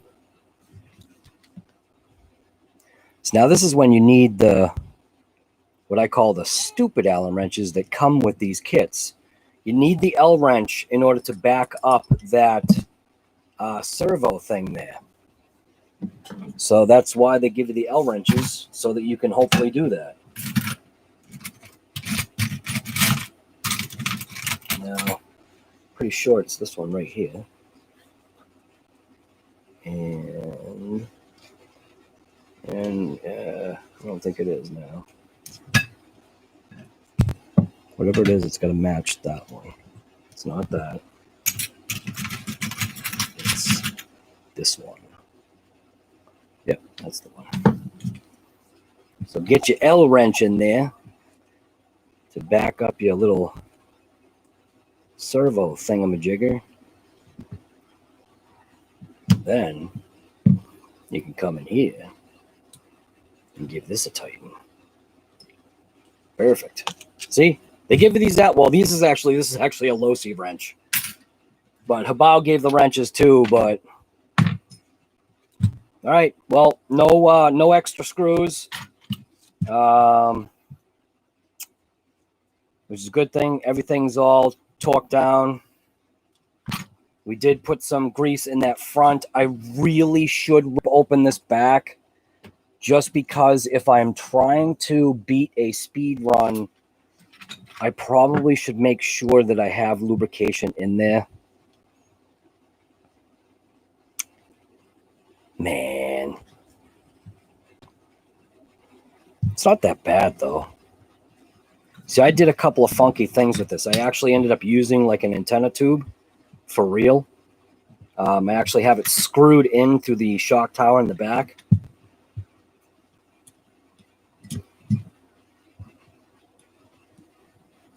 And that's a 1.5, I think. Is it? Yes, it is.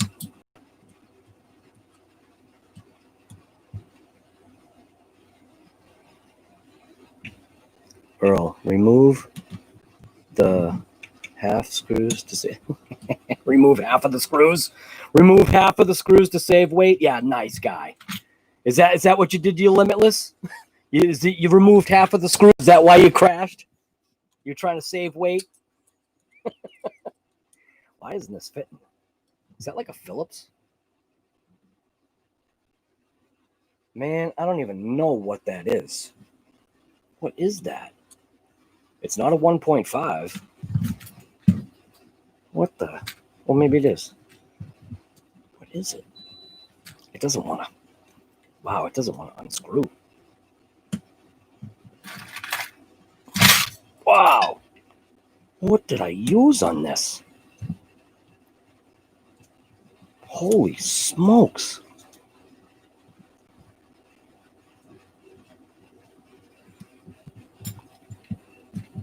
That's only going into plastic. And it's literally not wanting to come out. Oh, I guess I have to rip it out. I don't have patience for this junk. Come on. Get out of there.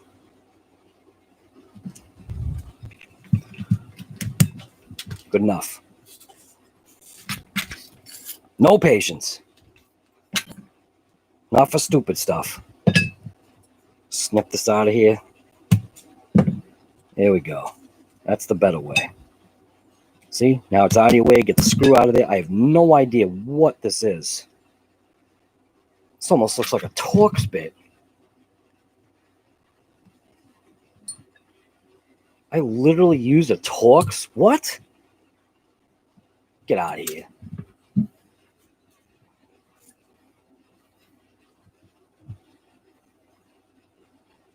You also picked up, I see, I need a pop filter.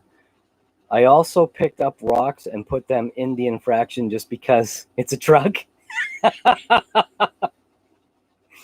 You use the plastic screws with black Loctite. Rip it.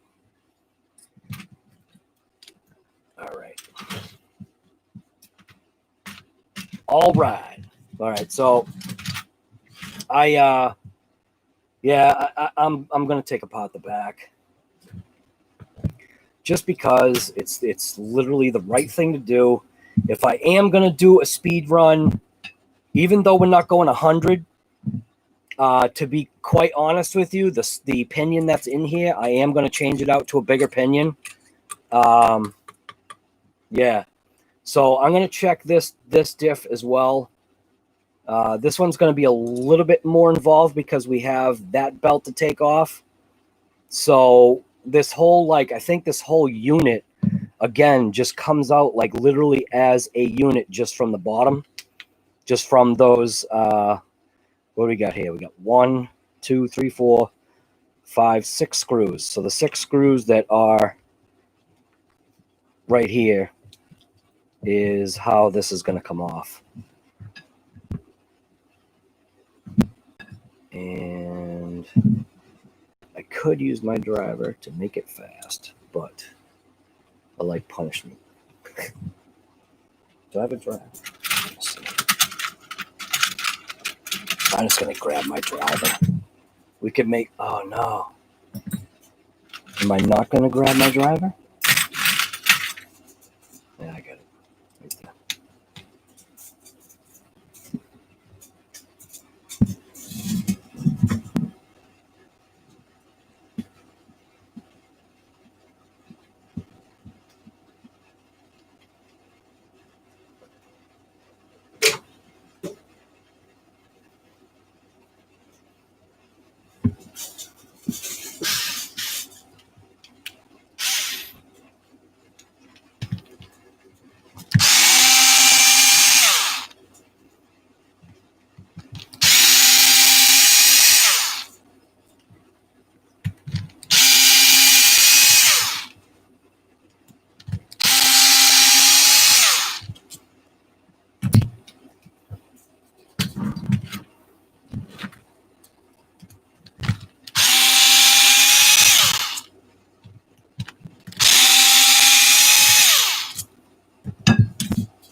Now this whole thing should just drop right out.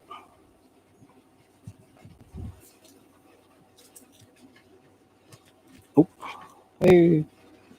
Wow, what? Oh, that came out different.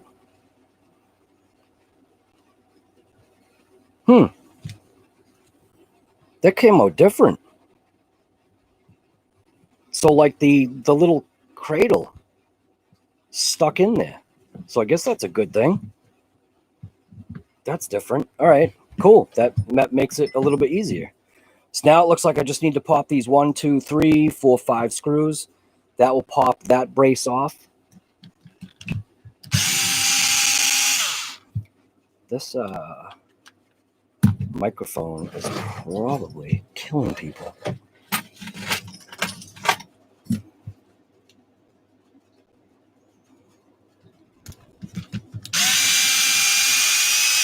So I fully intend this Sunday to break my speed record with this little guy right here.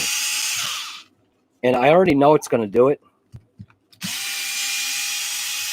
The only other thing that I potentially think will happen is, other than the wheels exploding off, is the belt taking a dump. That's the only thing that I can think of. I do have 2 brand new belts just in case. But if it's a failed speed test, that is what it is. I'm not going to... I don't have any intention of pushing it like that. And I mean, this is only a 110 little EPX semi truck. So this really isn't a speed ripper. So I'm going to take off one side so I can swing that to that edge like that. Let's see. It's probably 2.5, right? Yep.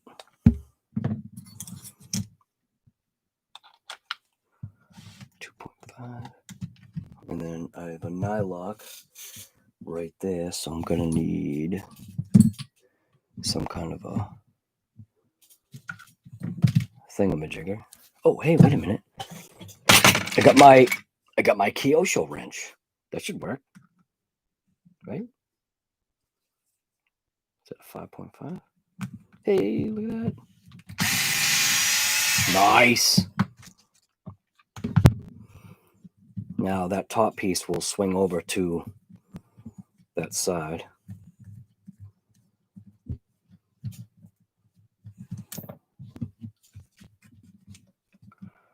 Swing. Go. Oh yeah, lose all my screws. Nice. These are all the same size. So those 5 screws, we'll leave those over there. All right. So now we got to take off this top brace, which is held on by, looks like 2 screws going down that way into this little chassis thing here. So let's see, 2 screws. What is that? I think we're back to a 2. Yep, back to a 2. Earl, what's the record for this car? The record for this car is 67. So this is where people don't. All right, so the reason why that number is on the side of the truck, I'm pretty sure everybody knows now. The reason why that is on the side of the truck, obviously, is because, yeah, 69 Camaros. So this is also the number that I wanted to try to break with this thing. I had no idea if this thing could do it, but I thought to myself, I'm like, okay, number 69, my favorite number. I would love for this thing to reach or break 69. Now, when this thing got to 67, that blew my mind. I was very shocked that this little car went 67.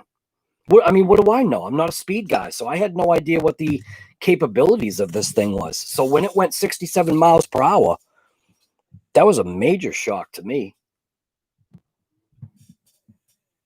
Oh, great. Now, because I wasn't paying attention, I don't know where that screw went. Nice. Thanks, Earl. Thanks for asking me questions, guy.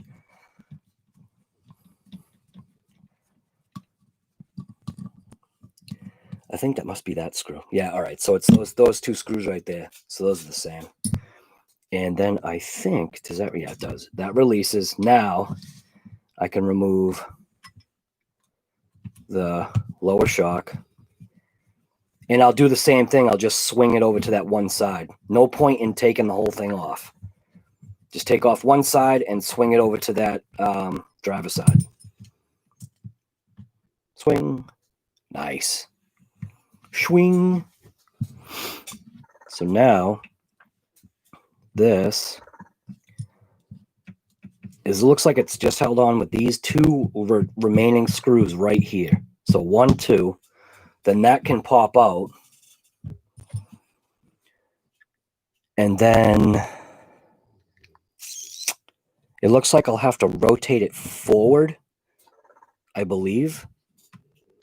I just have to now rotate it forward from what I'm seeing. There is a E-clip. There's a big E-clip on this side, which that also, yeah, never mind. I can see there's a joint right here. So this is like some type of like an interlocking brace right here.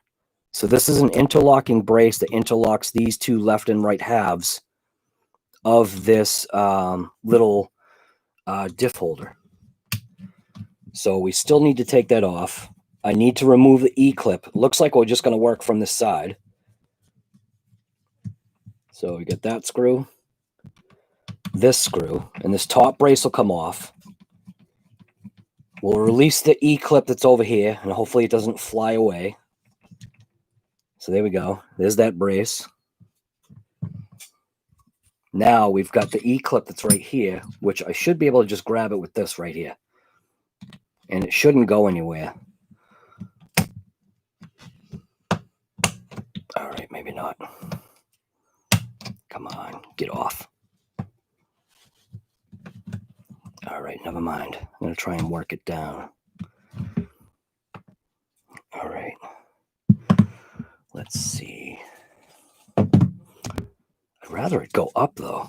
I don't want it to go down. Maybe we can go to the side with it. I literally just should be able to just pop this off. Just like... Oh, boy, that thing's held on there. Holy moly. Oh, it's gone. It's gone. No. Yeah. Ah. It's gone forever. It's on my bench somewhere. I heard it, but it took off. All right. So it looks like I can just lift up this one side, slide this whole section off coming this way, and then I'll be able to take the diff out. So, yeah, as a matter of fact, here's the clip. So it's not gone forever. But yeah, that was held on. Wow, that's a pretty strong little clip there. They definitely weren't intending for that to come off. Jesus. For that thing to take off like that, that thing was on there. So all we have to do is just basically lift up this from what I'm visually seeing. Yep. And then looks like we can slide it off. Hey, look at that. Beautiful. That's out of here. And now should be able to release this whole unit this way. Look at that, huh? Beautiful. So right now, I'm going to get a look at this belt. Let's see what the condition of the belt is.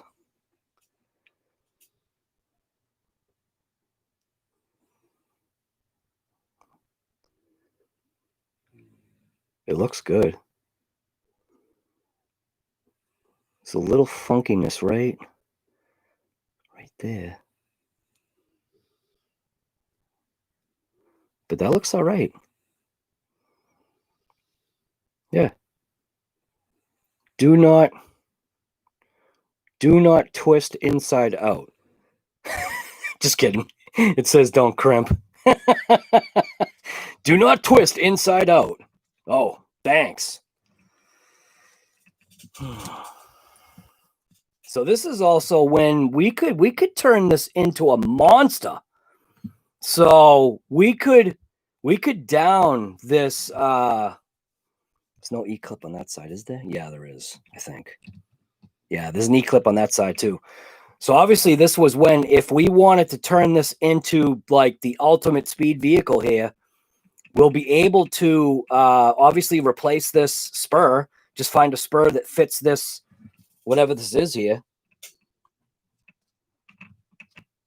And then up the pinion. But I'm just going to point blank up the pinion because I have it. Because I already know that this thing is fine. This fit configuration, because this thing's so light anyways, this thing rips. Yeah. So let's take apart this diff right here. And yeah, it's the same. It feels like the same exact. Feels like the same exact as the other one. It looks like we have, is that belt debris? Oh, I can't tell. Maybe not. Now's a good time to check your bearings. Bearings feel mint.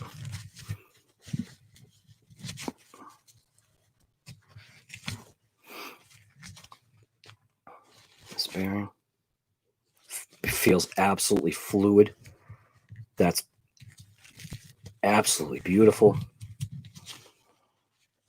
So I already know I'm going to break the record for this thing, 67. Do I have any idea what kind of speed I'm going to get? I know I'm going to go faster than 70. Or at least I suspect I'm going to go faster than 70. So the last thing we got to do once I break this open, once I break this little diff open, I'm then going to go attack the cab, and I'm going to take that cab off. Because then the cab, I mean, I have no use for that cab. So we can check our bearings here. Mint. Check our bearing on this side. Mint. This thing's beautiful. I love this thing. This is what made me realize that I wanted to do some speed. It took this little Little tiny car that went 67 miles an hour. This is what made me want to start getting into speed. Now watching stinking Earl, now I want to get a GD well, I want to get an infraction, but now I want to get a limitless. I just yeah.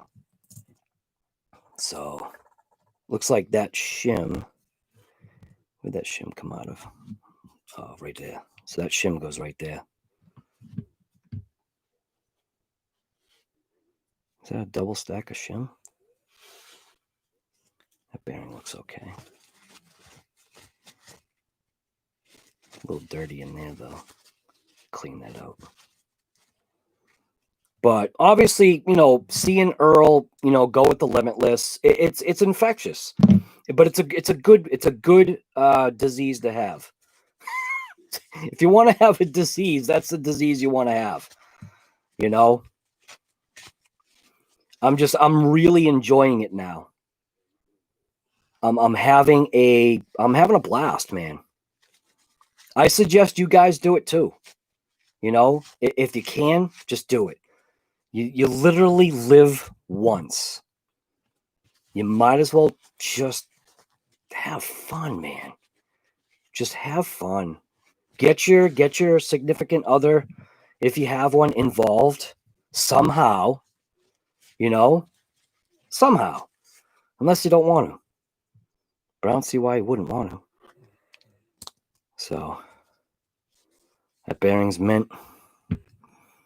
So this was like that. And that shim was actually over here. So that shim was inside of here. Ah, see that? That's where that shim came out of right there. So we'll leave that like that. We'll bust open this. It looks like these are 2 millimeter. Make sure we get the 2.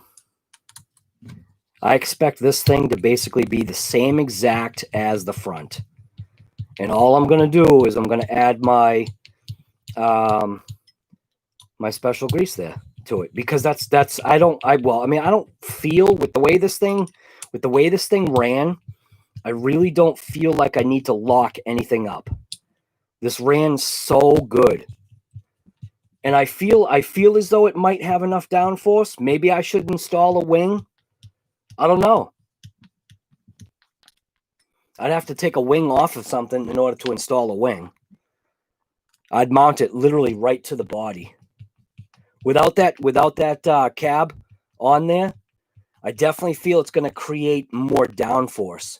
Instead of push back force, it's going to create I feel the downforce that I'm going to need to just continue pushing this thing. But a wing would look pretty cool. Earl, does yours have a wing? Why do I feel like I remember yours had a wing? Or is that like Dante or something? Deontay or Dante? I know I thought somebody had a wing, but Earl does your EPX have a wing?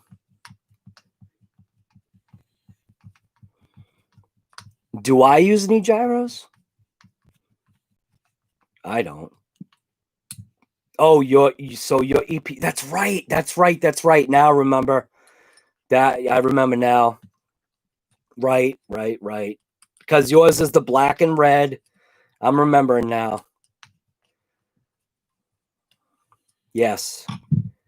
Totally remember now. All right, so we got these screws out of here. And let's see what we are looking at. A bone dry diff? Or just like, yeah, bone dry. Yep. All right, I'm just going to smear the grease in there. Just so I feel happy.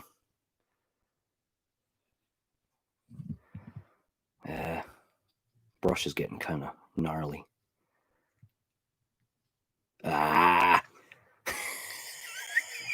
we go. Perfect. Whoops.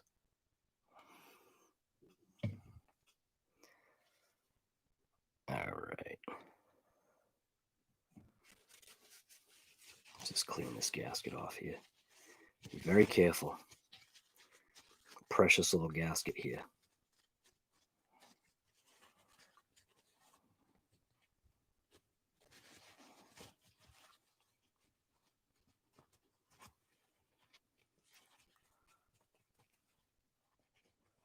All right. So put that gasket right back on there.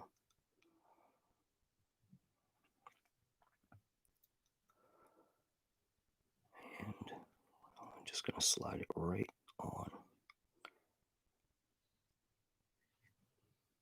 And hopefully it's lined up.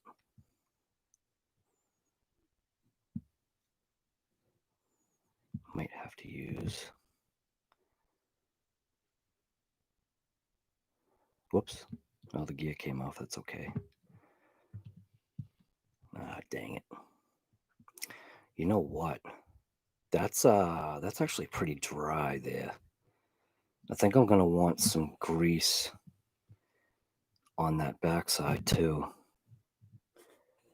So in order to reinstall this, I'm gonna put a little bit of grease inside of there. Just so that I know that the back of this gear does have something there. Do you know what I mean? So I'll do it like that.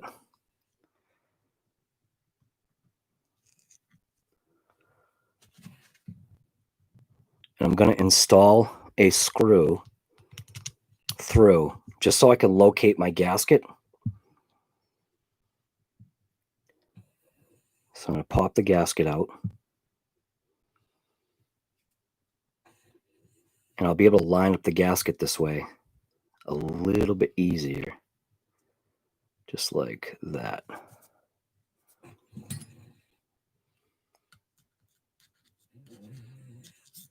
See, at least now the gasket is clocked inside of there. Now I'm going to take my gear out that got stuck. Come on. Yeah. All right. I'm going to take the gear out of its little grease.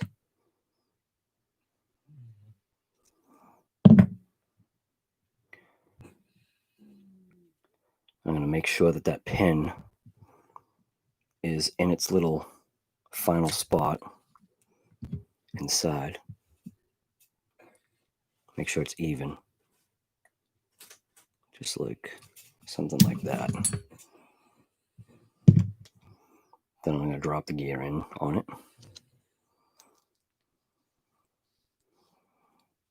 And it's not going to... Yep, there we go. All right, so it's there. Oh, going down. Make sure you wear gloves when you do all this junk. You want to get this crap on your hands. So now, pretty much know that I can get that hole to right there. Kind of guide it in. Make sure I grab the right size driver here. And just get it started. Then go to the other side.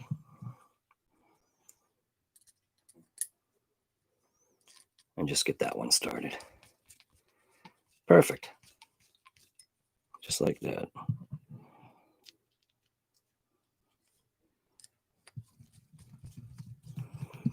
Wear gloves, not like... Right, well, I'm wearing those special gloves. I actually do have gloves on. It's just the camera, the frame rate of the camera makes it look like I'm not wearing gloves.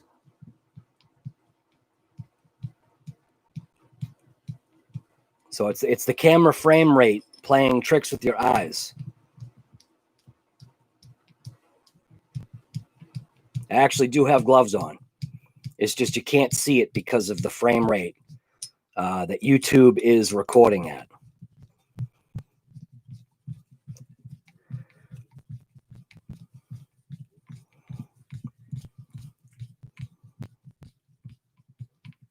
Right. The new ones. Right. Yes. Earl, you got it right there. It's the new ones. Right. Yep. Those new gloves that they've been giving out. Venom. Guy, I didn't even know you were here. How are you?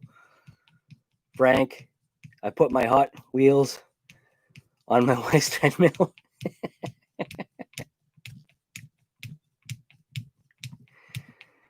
right.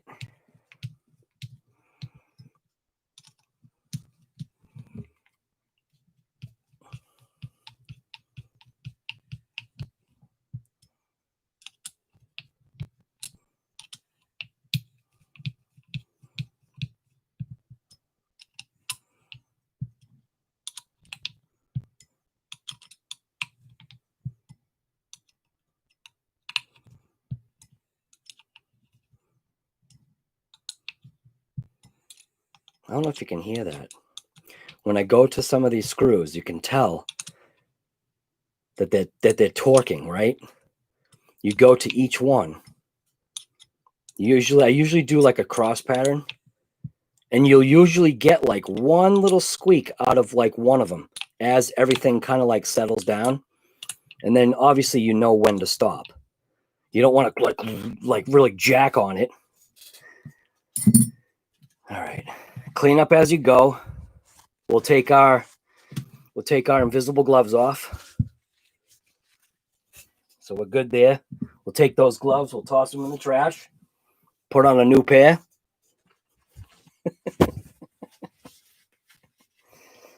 All right. We have no more coffee. All right. Now where are we at? We want to make sure that if there's any grease on this, we want it gone. Want any grease on this whatsoever. And that actually looks pretty good. All right. Yeah. Now, see, now obviously you guys can't feel what I'm feeling now that I did that. That is actually, it has a different kind of smoothness now to it. Recycling gloves, right? That it's the way to do it, right? You got to properly, take care of all your stuff, recycle. But it has, from where it was initially to what it is now, it just has a different feel. It feels better now.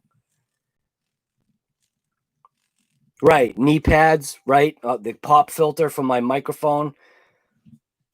And so now we're all set with that. We can go ahead and reinstall. We'll take our belt, stick our inside belt on. Throw that like that. Pretty sure this is the way it went. Or not. Looks like it's lining up. All right. So I want to make sure. Oh, am I getting that dog bone stuck? Yeah, I am, aren't I? See, I'm looking around the side of a camera. I can't see. Okay. Don't do as I do. Just do as I say. All right. Come on, guy. Get it in there. There we go. Yep. Our gears are lined up, so obviously everything's perfect. We'll make sure that we, install this the way it's supposed to go. Somehow I popped that out of there. We'll get this belt in position here. Put that on there. Very carefully. Get that belt on. Beautiful. Look at that. Huh? Isn't that nice?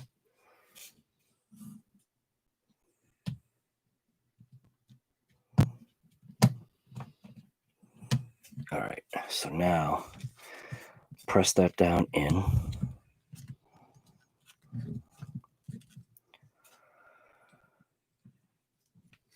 Get that out of the way. Put this belt now around this gear.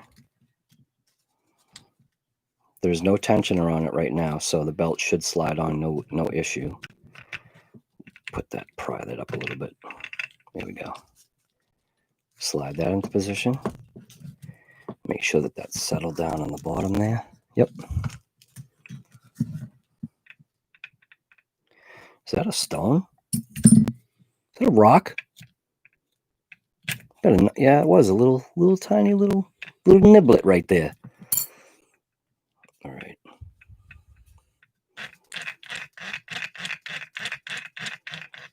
Looking good. Make sure we have our little shims on there. And then now we should be able to kind of just slide this into place as even as we can. It's going to take a little finagling. Oh, and I got screws falling on the ground again. All right, get this out of here. Should be able to slide these pieces kind of in place evenly. Come on, get in there. Oh, you know what? I think probably be easier if I pop this bearing out and put the bearing in after the fact. How's that? That makes more sense. Giving me a little bit more freedom of movement. That way we're only dealing with lining up one bearing on the back side here. Get that pin in place. Do I have that shim in there? Yep.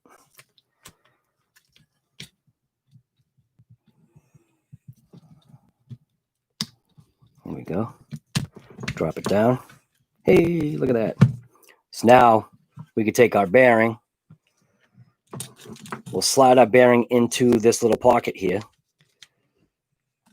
And it should slide right in.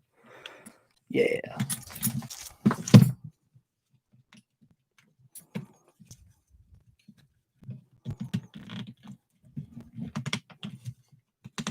Perfect. Just kind of like that.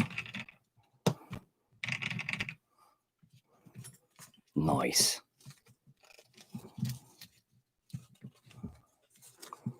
Now it looks like something, is that just a little misaligned?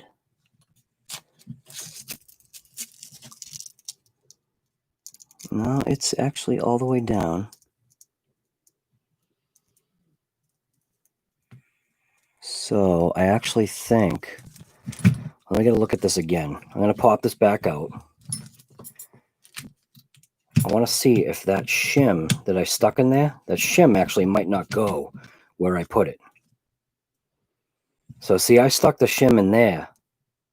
That shim actually goes there. So that was a mistake. So even though that shim literally slid into that pocket, that is not where it goes. So that shim, isn't that funny? That thing literally slid right in there. So that means that was empty. Boy, isn't that funny, huh? So this actually goes here because it's a spacer. See right there? That goes there as a spacer. So I'll repop that bearing out again.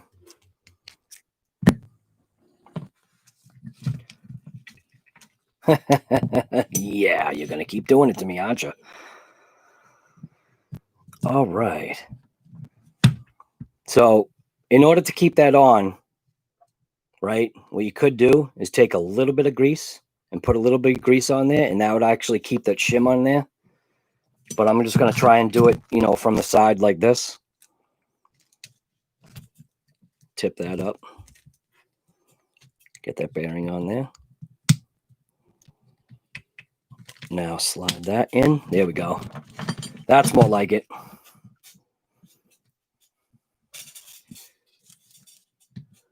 Now, you take our bearing, slide the bearing back into the pocket, just like that.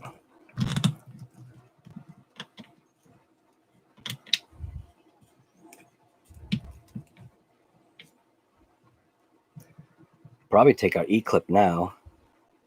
Install a little E-clip there. This is where you could lose this E-clip literally forever. So be very careful reinstalling this little E-clip. This thing has got some strength to it. So, and I'm going to try and keep my finger in the way. So there may be some red. So you might want to avert your eyes. We may get some red. We already had some red on this channel doing some crawler wheels. We may get it again. Just avert your eyes.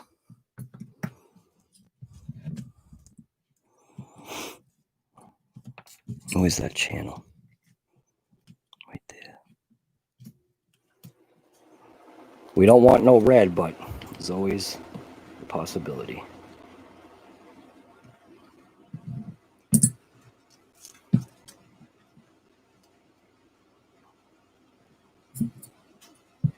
You know, my thumb is in the way. I can't do anything about it. Hey, perfect. No red. That's mint. All right. All right. So we'll get that into there. We'll get this one over to here.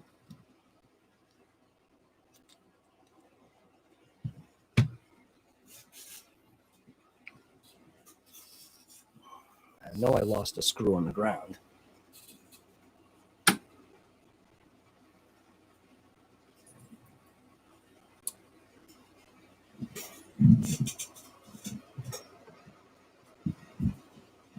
All right.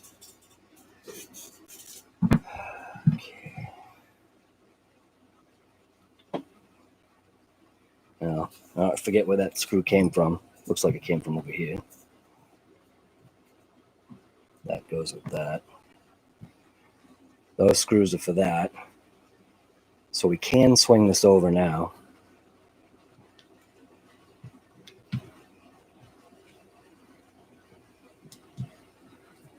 And we can lock it down. 5 screws.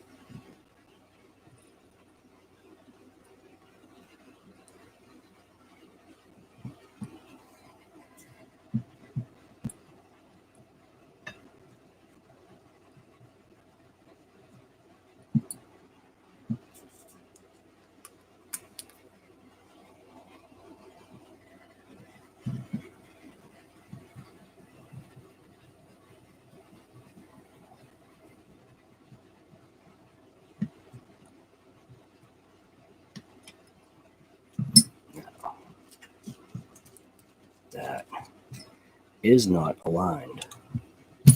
Let's pop that back out.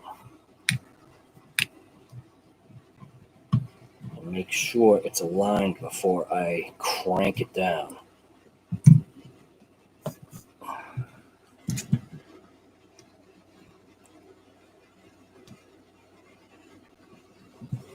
So that one's done. That one's good.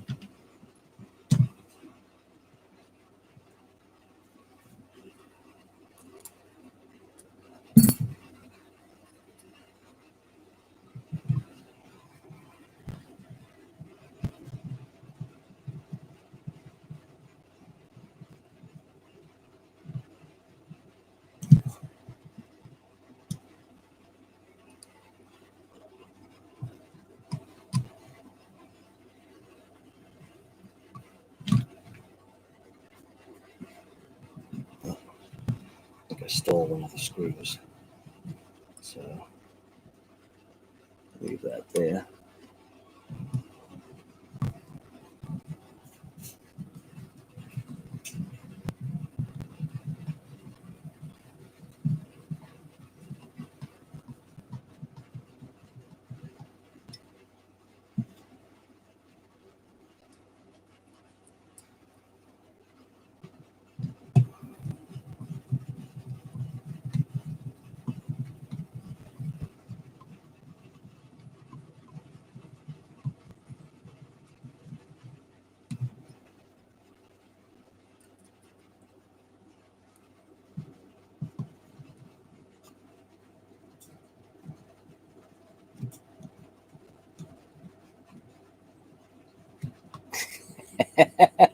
Earl, did you send these little bastardos?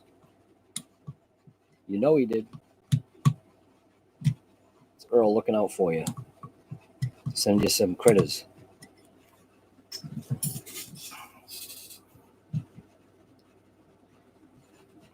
Now this is actually spread like that. We'll go all the way on the lower one, but that's not the case. So on this side, I was actually on, I think, was I at the top? It certainly does look it. So when I watch the actuation, granted it's not going to be massive, it looks like the top hole. Man, you know what I'm realizing? I'm realizing I want that dog bone in there a little bit further. Yeah, look at that. Look how far that dog bone is out. So that means I'm going to want to screw those in. The ball things there. Yeah, that dog bone is literally at the edge. So, yeah. All right. Now I should be able to just loosen and then crank those in. So that's probably this one. Yep. So, oh yeah, look at that. Wow. Okay. So we've got some aligning to do now. Yeah, that's better. Yeah, much better. Look at that. Yep. Way more better.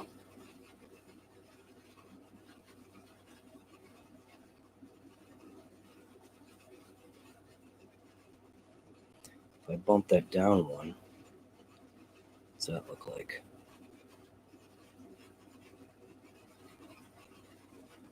I think that's where I want it.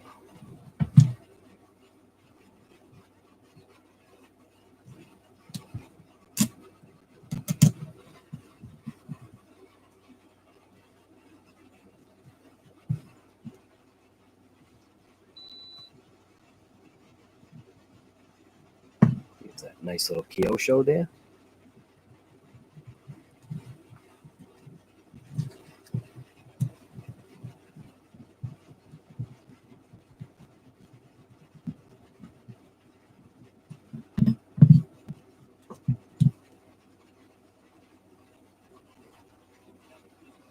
Yeah, that's much better. Wow. Now that dog bone is where it should have been. Cool. Very, very cool. Obviously, I have to do the same thing on this side. This side was the side that I cambered out, so that's all. Nothing that like has nothing to do with nothing.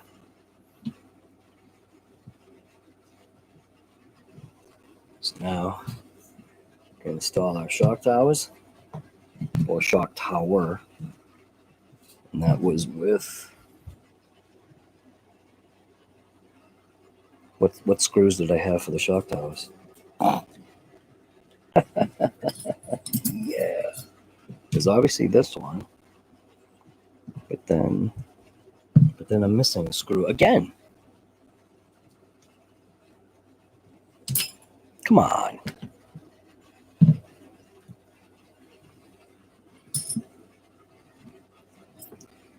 All right, where'd it go? Oh, is it it? No. It must have fallen on the ground again. Yep, there it is on the ground.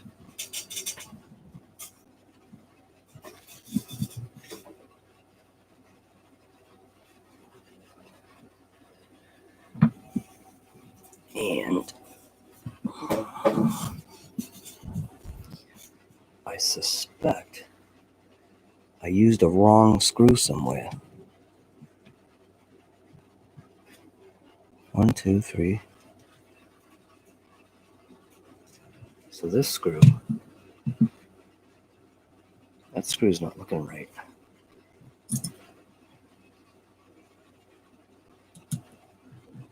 That can't be right. That's probably a shock tower screw. Is it the same? Hmm.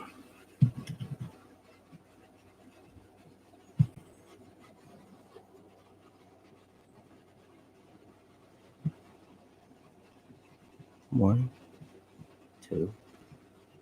So I think it's these. Let's try it. See if it works.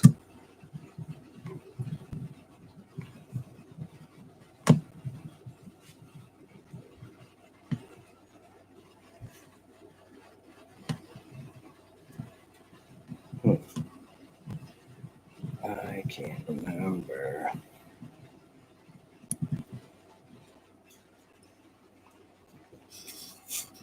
On the bottom here,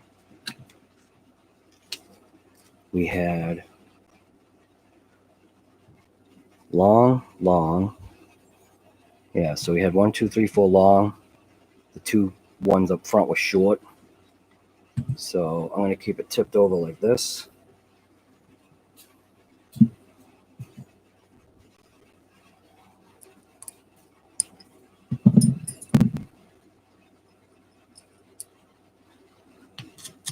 Yeah, there we go. That one's there.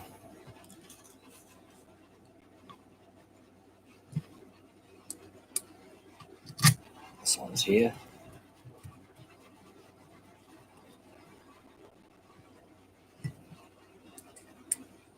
Two more long ones on the back.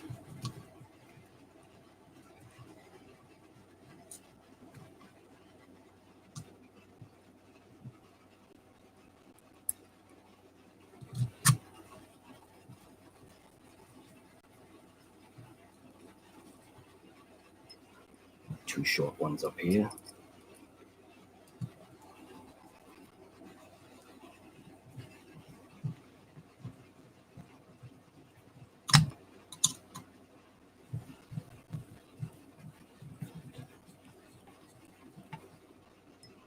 Another one right there. That'll finish the bottom of the chassis.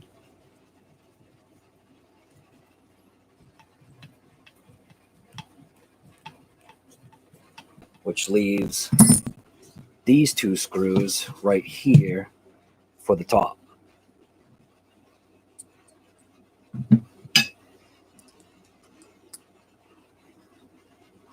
Think actually I need to put this brace on first for clearance.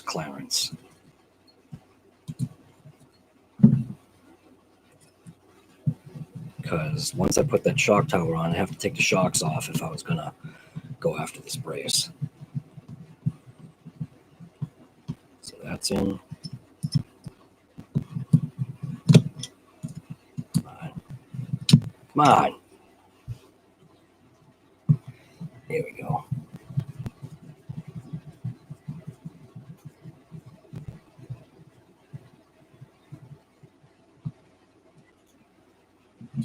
Now we can swing this over. Two screws. 1, 2.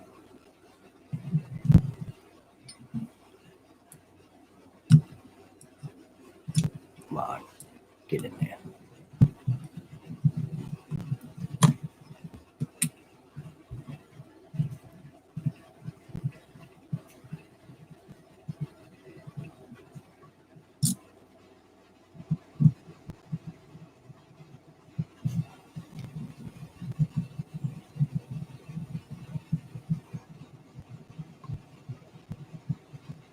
You guys are going nuts in chat, huh? You guys are losing it. What are you guys on?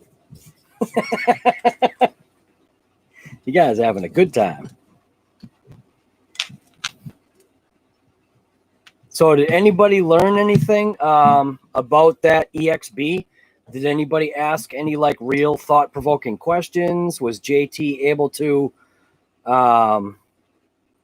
like, you know, field any tough questions about that thing? Like, how did it go? Because obviously I would like to have been there, but I had my own thing going. Did anybody check it out?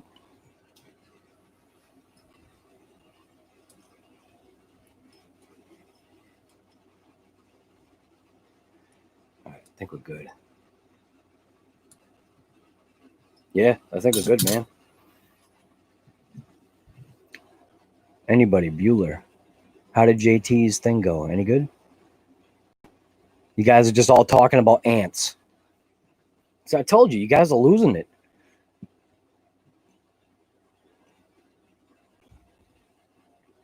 You learned that the set screw is in a diffing spot and hard to adjust droop screws now. Really? Got listening devices on board? What?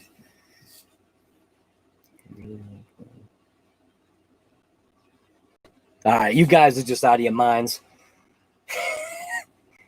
You guys are just going nuts.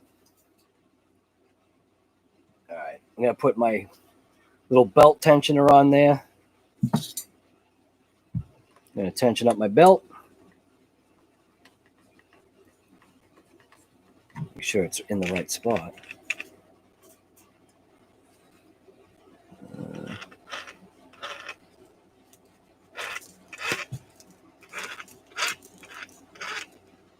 There you go.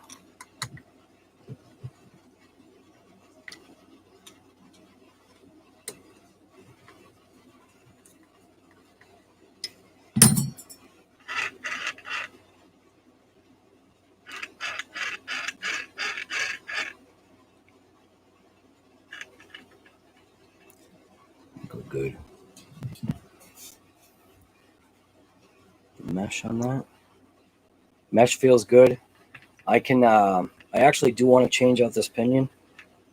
I'm pretty sure that I now have larger pinions for that, but maybe I want to keep it the way it is just for now and get a test hit just to see if body-wise I'll be able to get a little bit better of a speed. I'm thinking.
All right.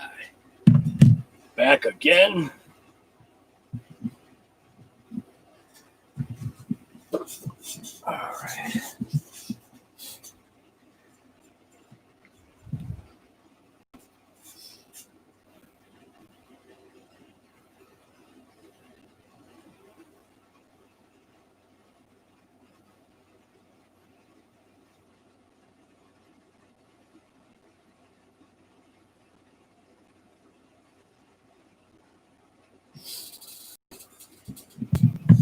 Okay, where are we here?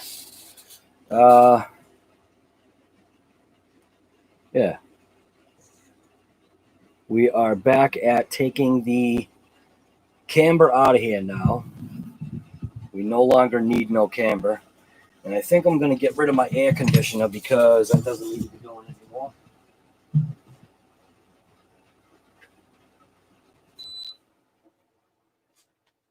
It's already chilly down here. All right. Right. Yeah, it's because I walked away. So I walked away just for a couple seconds or a minute or whatever. And she gets like a complex. She gets a complex when I just walk away. That's stereo. That's pretty crazy. I didn't realize that this microphone actually does a stereo kind of like thing. You can hear like I'm going from the left to right speaker if you have headphones on. That's messed up. I did not realize this thing did that. That is pretty cool. All right, so where are we here? EPX is back together. I got to take the camber out of the driver side now. Obviously, I'm going to have to reset everything.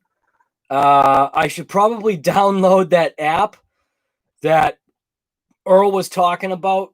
Earl's got, so if you haven't seen the video, if you want to learn about setting up your vehicle as far as, you know, your wheels being straight and all that other good stuff, he's got an app that he put on his phone. He might be able to say what it is if he's still here. But he's got a video on it anyway that talks about, you know, how he aligns his vehicles, which is probably very beneficial. I'm going to do it the RC guy dumb way, and I'm just going to like throw some tires on. I'm just going to eyeball it and use my T-square here. But Earl definitely has like the right way, the right method to do it. So his method is definitely more the intellectual way of doing it. So right now I'm just going to fake it. Just going to fake mine. All right. What am I looking at here? I need a 2.5 thing here. I need this thing, because now I need to just tighten this just a touch.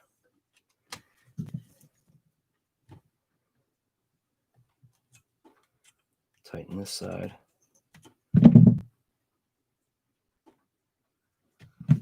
Tighten this side just a little bit more. I'm just cranking these little ball caps in just to get rid of the movement while still retaining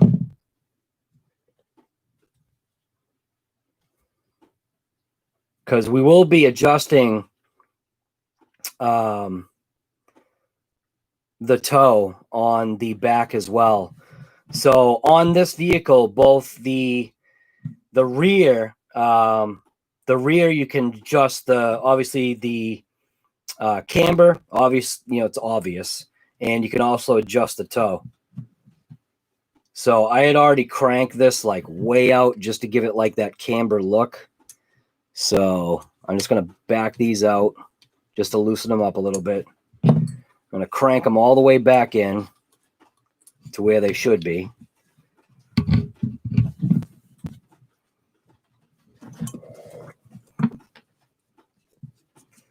So Something like that. It is pouring outside. Holy smokes.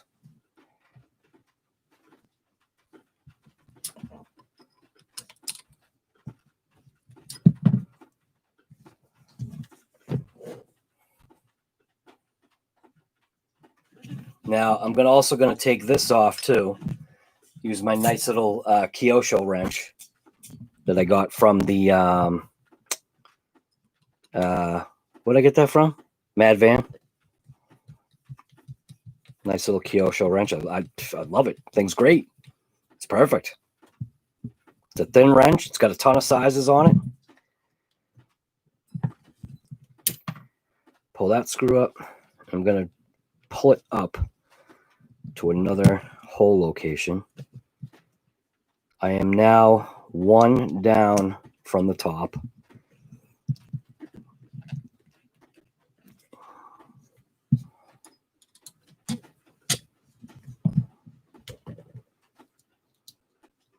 And having it one down from the top in its current place makes it so, makes it so when the suspension is actuating, the wheel is staying pretty close to being like flat.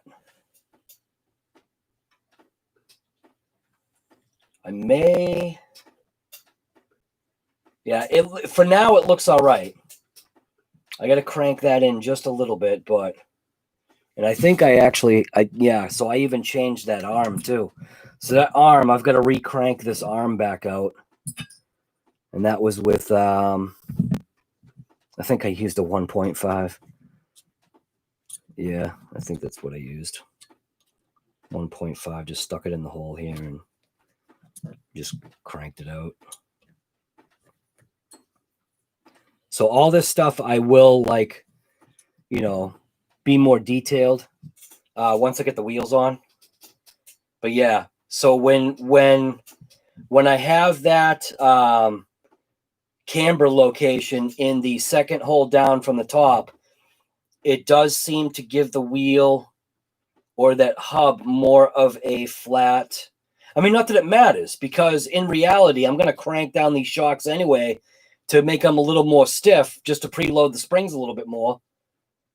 My droop screws, I could probably raise those a little bit, just because, I mean, I don't really need any major suspension actuation on this thing.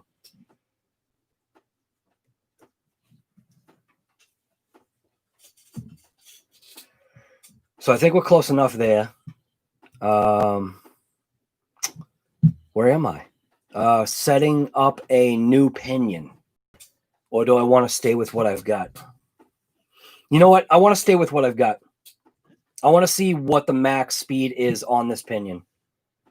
I'm not sure if there is a gear number on this. There is. So I could take a picture of what that spur is, and I'll be able to show you what the tooth, what the stock spur is in this thing. So make sure the flash is on.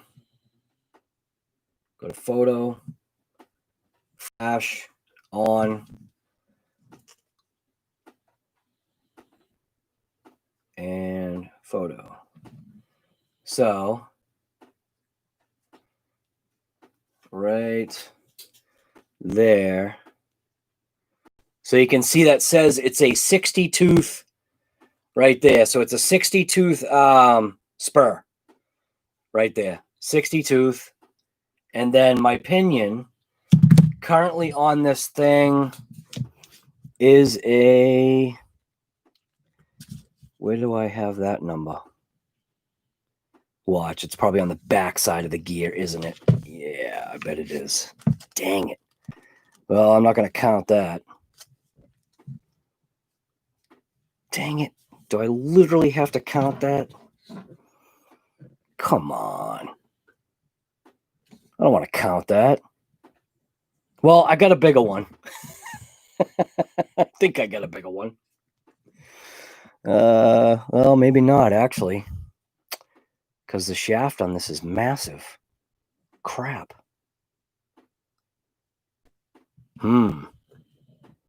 That's no good. The shaft on this, or the shoulder, is massive. And I think that's definitely the right pitch. This gear is definitely bigger. So maybe I could fit this on there. This one is a... Oh, can I see that? How many tooth is that? 20? So this one's a 20 tooth. Where'd it go? Right there. 32 pitch, 20 something. Come on. Can't even see it. Focus. There we go. 22, 32 pitch. So that is obviously a much smaller pinion. Because when I line this up, man, this has got a couple of teeth over it, I believe. It looks a little bit bigger. Is it really bigger? Yeah, it's definitely bigger. Yeah, I don't know what that pinion is that I put in there. But I'm just going to rip it the way it is. Right now, I guess I will throw my pins back in, put my hexes on. I am going to switch over. I might as well right now. I might as well switch over to my aluminum hexes. Aluminum or are they steel? Yeah, aluminum hexes. just because I didn't remember. I had 4 of them. Where's the other ones?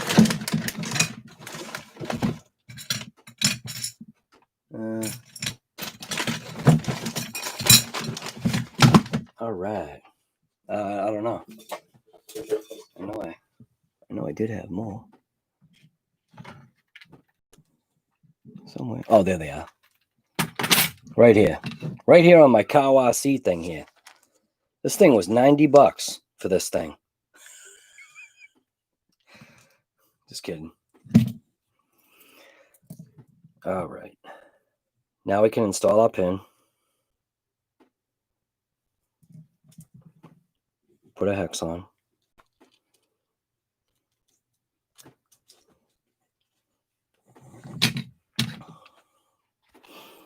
Now I do have to glue the wheels, but we're pretty safe right now to not have to worry about it. Come on. Get on there.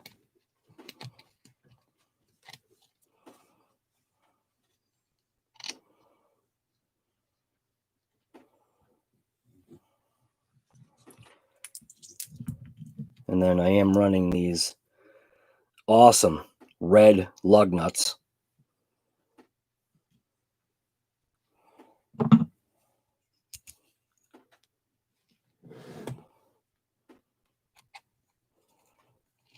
I think my dog is literally crying upstairs right now.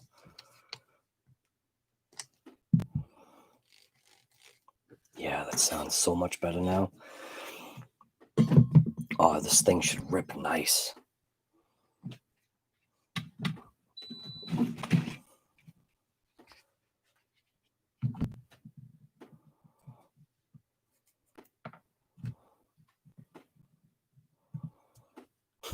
Glue is overrated. Just use spit and gum.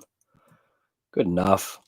That's what Earl uses on the infraction. Couldn't you tell? Thing blew into a million pieces. Just use spit and gum. Keep that infraction together. Actually, that was a limitless. Right? It was actually originally a limitless, right, Earl? That you converted into an infraction.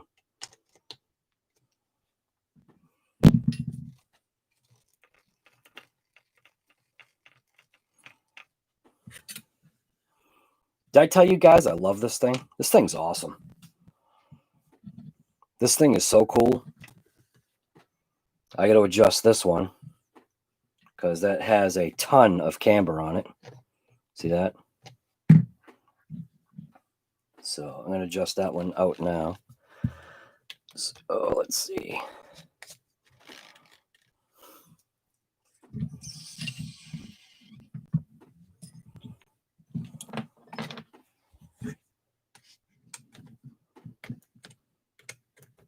Just back both of those off.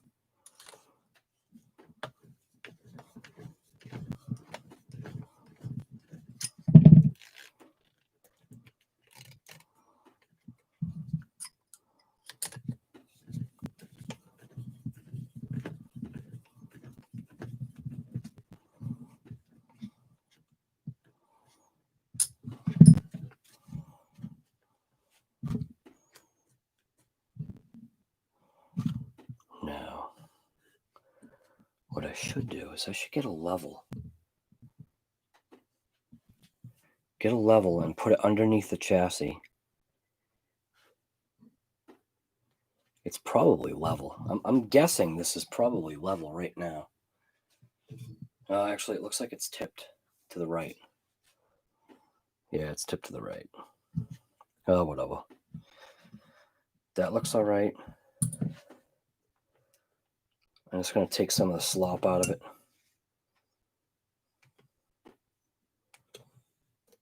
Slop. Slop. Take out some more slop. A little bit more.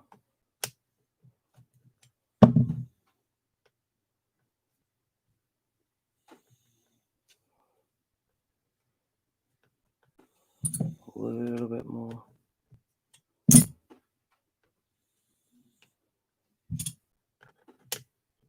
I think that's it.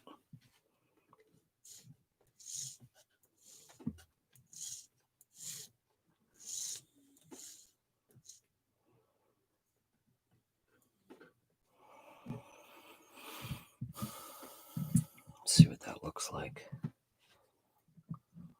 Just for now.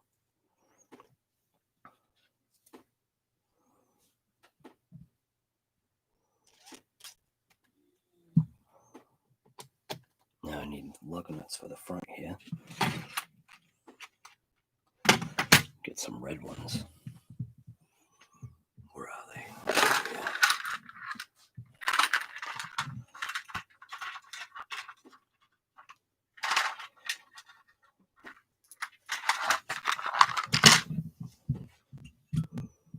Get the red lug nuts. Because red's faster.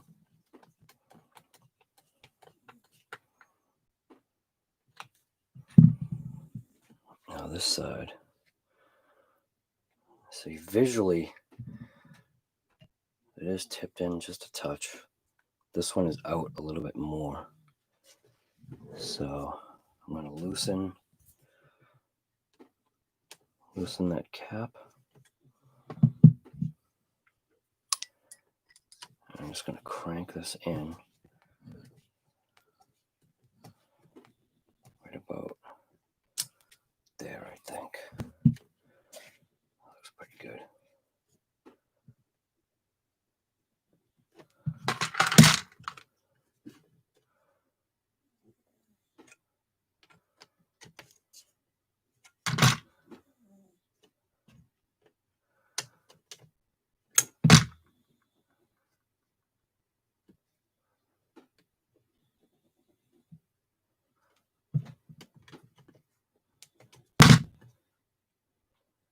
You're going for a speed record on truck tires? Yes.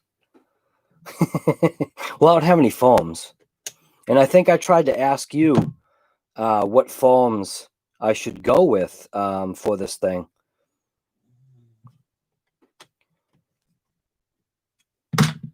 I keep hearing like the name like BSR or something like that. But I have no idea. I think I just made that too tight now. Because I'm getting a little bit, the slightest amount of deflection in that lower arm. I think we're good there. All right. Yeah, these EPX tires are at least good for like 66 miles an hour. As soon as you get to 67, they blow off. So, we'll see. I think it'll be okay. I am going to re-glue them because obviously we did find that there were issues.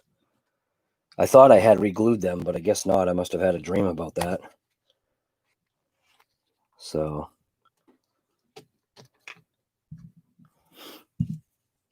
here we go.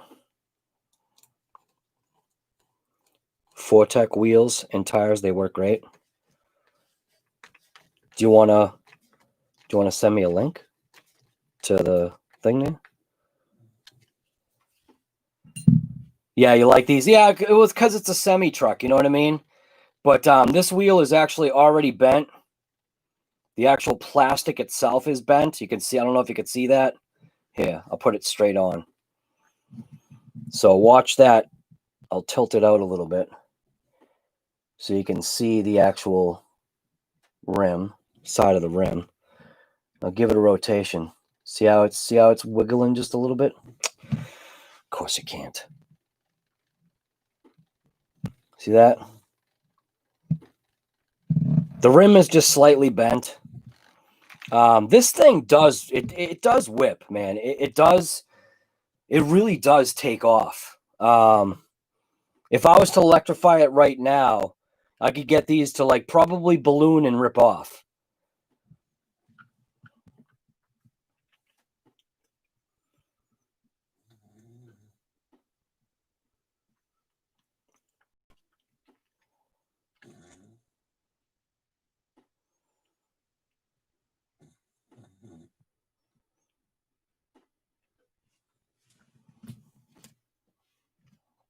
I really would like to put this on there, but the collar is huge on this. And I don't think I have the room. I almost, you know what? I do want to try it. I think the collar, I think that's what I came across was the collar on this was too thick. If I remember right. I'm gonna pop that gear off just because I am now curious what that gear is. And that is a 1.5. I don't think I'm gonna have to heat it up.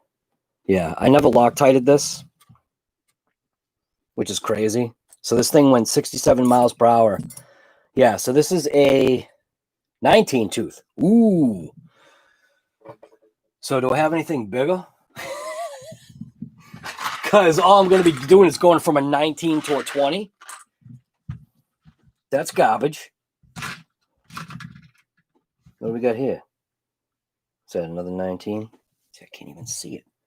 I gotta use this thing to focus on it to see what it is. Yeah, it's another 19. All right, well, I'll switch it to a 20. As long as it fits. See how much smaller the collar is on there?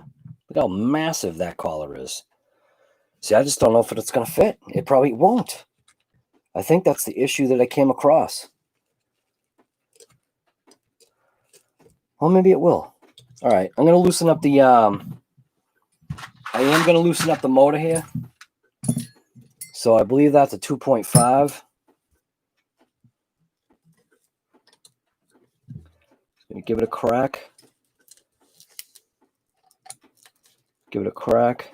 Let it pull away.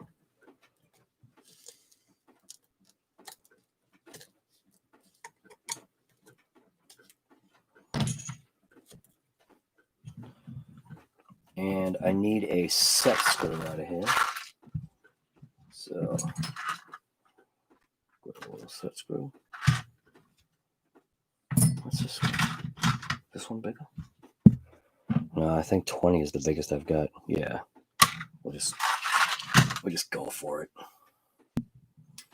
We'll just go for it. The little EPX ripper. The little ripper that could. Right? Is that what they call it? The little ripper that could? Why isn't this going on here now? Are you serious? This is not a metric. What? This is not a metric set screw? You've got to be kidding me. No way. Piece of junk.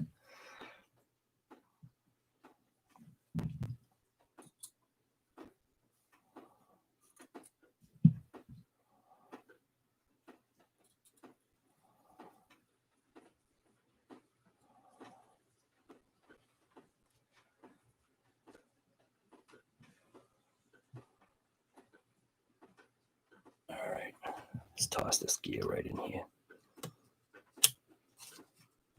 Yeah, that's the issue I came across. Dang it. I think...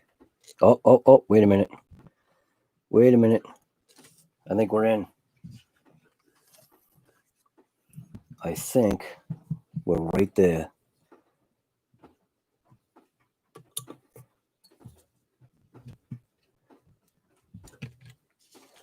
Wow, it won't go on any further.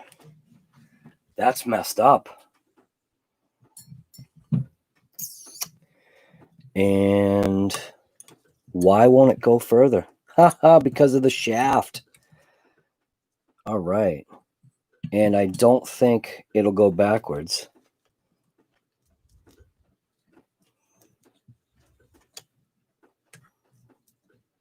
Yeah, it won't. There's not enough shaft sticking out. Ah, this is stupid. Are you kidding me? Come on. Why are you messing with me here? Yeah, because that's where it would need to be. And I don't think there's enough. There, like, literally is not enough shaft to stick out. That's crap.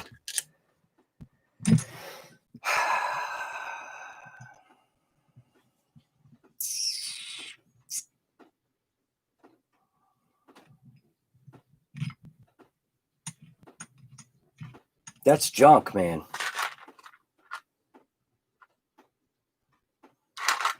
That is definitely not cool. Because I'm not engaging all the teeth on that spur.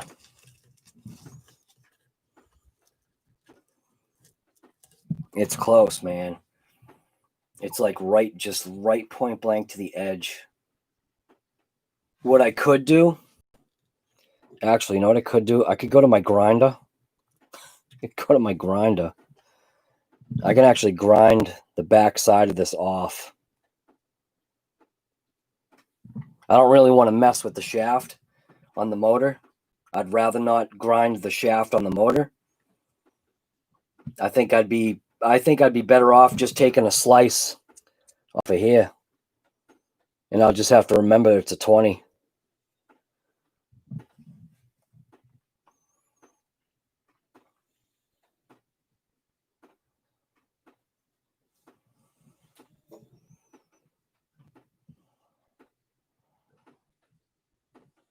Yeah.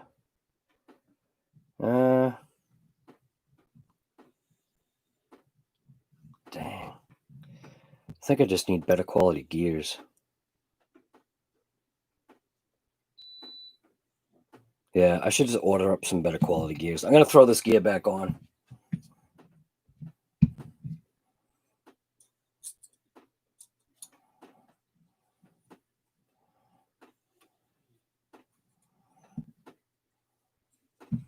And I think I will just put a touch of Loctite on now.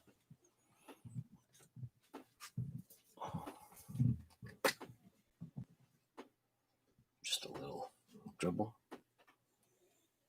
Good enough.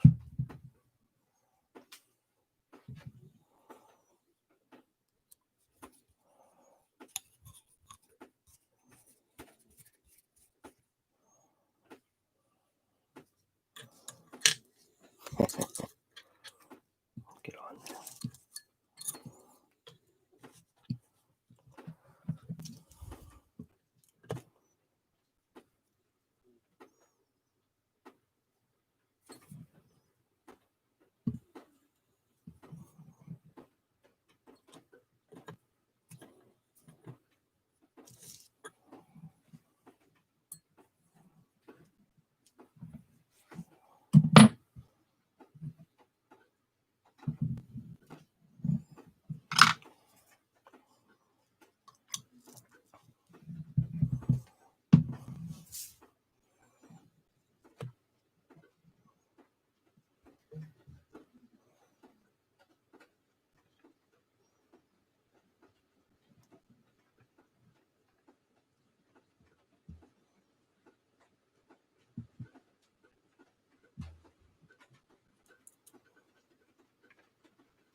All right, I think we're good.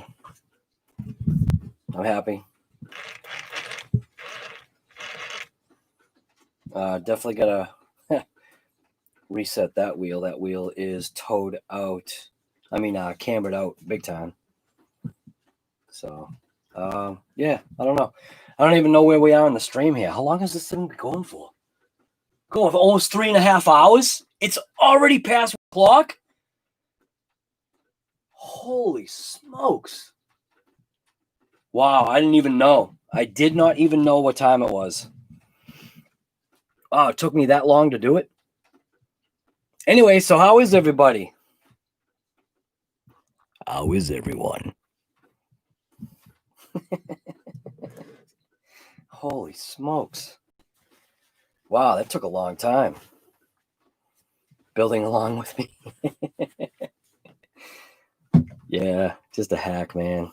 I'm just a hack.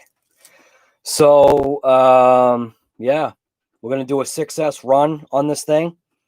I do have to figure out my antenna back again. That whatever that screw was that I used, that seemed kind of pointless. Maybe what I should do is use some kind of zip tie. What I did is I did drill a hole inside this antenna tube, and I ran the antenna inside, just like this, just to kind of, I guess my thought was to kind of protect it, I guess. Running it inside this tube, and then running it just like literally right across the chassis like this, just to kind of keep it, out of the way. I'll probably do the same thing again. I'll just put a zip tie on that side right there, put a zip tie down here, and that way at least the antenna is, out of the way. No issue, It seemed to make sense, That way I've got the full length of the antenna and it's out of the way. There was no provision on this thing to have any type of antenna tube like sticking up or anything. So now that we're done with this, I'm going to show you my idea, or at least my thought on the body to squeeze just that much more speed out of it in its, kind of using what's already here. Obviously I assembled the body, so I know what it looks like without it. And it definitely will give more downforce. So it's just a couple of screws just to pop this off. I'm going to do that. It looks like we got some major, it looks like I got some major cracking happening on this body here. So we've had a couple of accidents with this thing. So maybe I can put some glue and tape and whatever. You can definitely see we had some little ballooning tire issues here. Front, back, some major rubbage. So maybe I can drop the suspension or something. I don't know. Drop it, raise it. Who knows? Maybe just taking this cab off will help. 1.5, I think is what it was. 1.5, right? Yeah. So I think it's 1.5. Oh no, it's not. No, it's got to be. Yeah, it is right there. Oh, it's not a 1.5, is it? What's going on here? All right, what is going on here? Did they use some kind of funky size screw here? What the heck? Let's try this one. Yeah, there we go. All right, I don't know what's going on, but use my little Kyosho thing here. Maybe get in there. Take the cab off. Be done with the cab. Get more speed out of it. A little bit more downforce is what I'm hoping is going to happen. It's what I see in my head.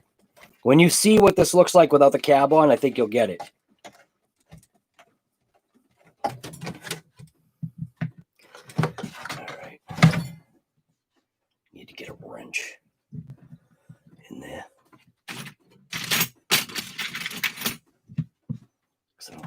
don't think this tool is going to work, is it?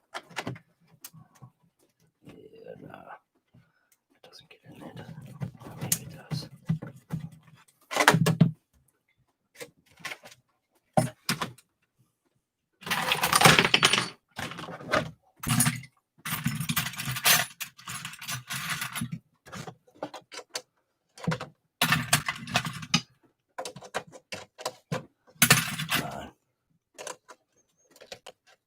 I think that's it right there. Let's see.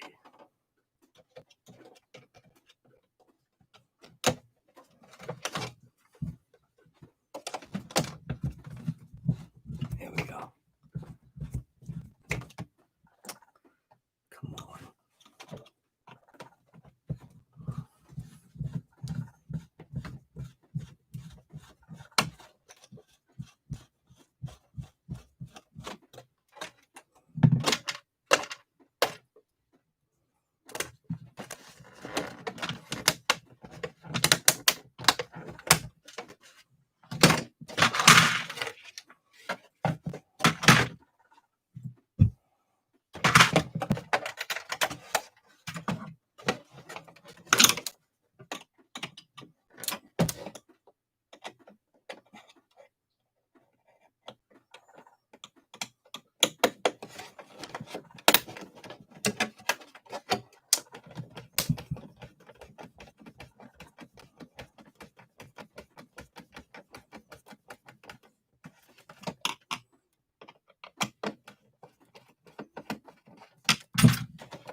All right.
You love those little nuts on that body. Can't have it. I can't even.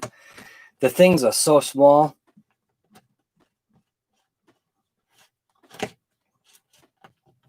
Pretty good idea though. How they, put it all together. Just one more, and this cab over body is gone, or cab over chassis, whatever you want to call it. Then it's going to be a low pro. It's going to be the funkiest looking thing. But I already know that the aerodynamics will increase massively just by taking this off.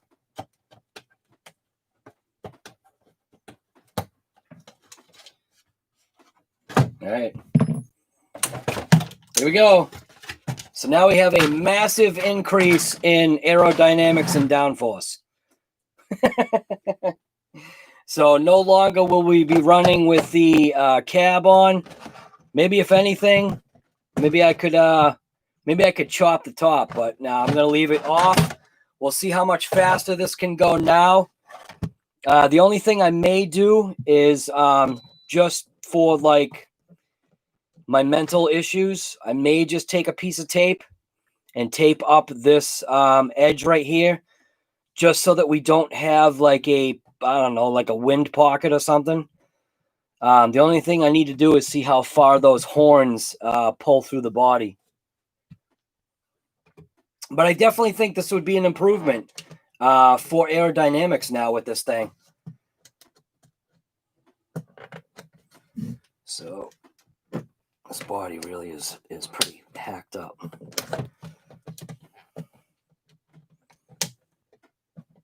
That's a Mercury chop top. Dude, it's nothing but motor now. Check that thing out. It's nothing but motor. All right, where'd I put the EPX? All right, so now let's see what it looks like. Just throwing this on here. Stab the horns through. Where are they? Right there. Come on, where is it?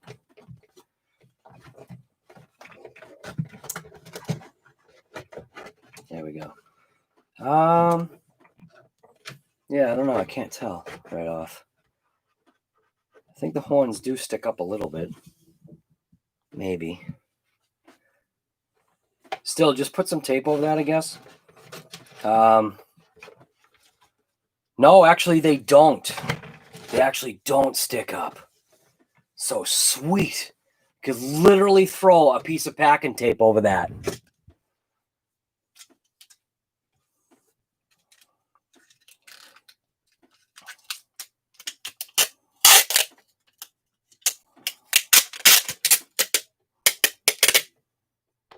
Or 2 pieces of packing tape.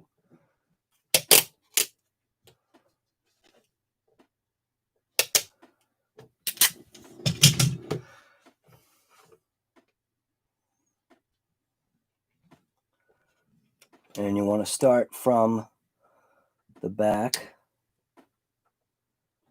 and work your way to the front.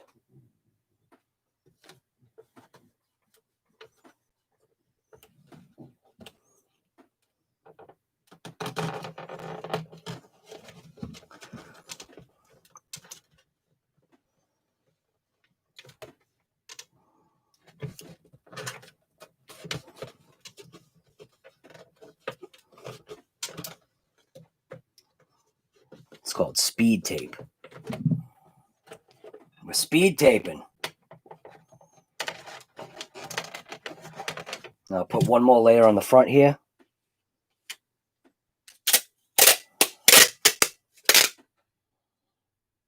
A little bit too long.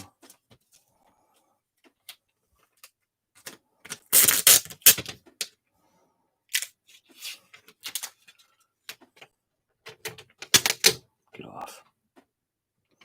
Right there.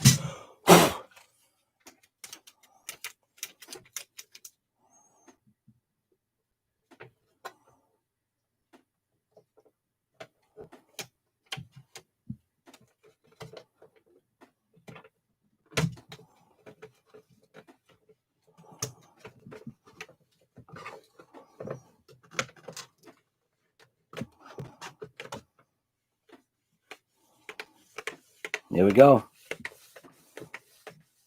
Gain some aerodynamics here. Aero dye something. Get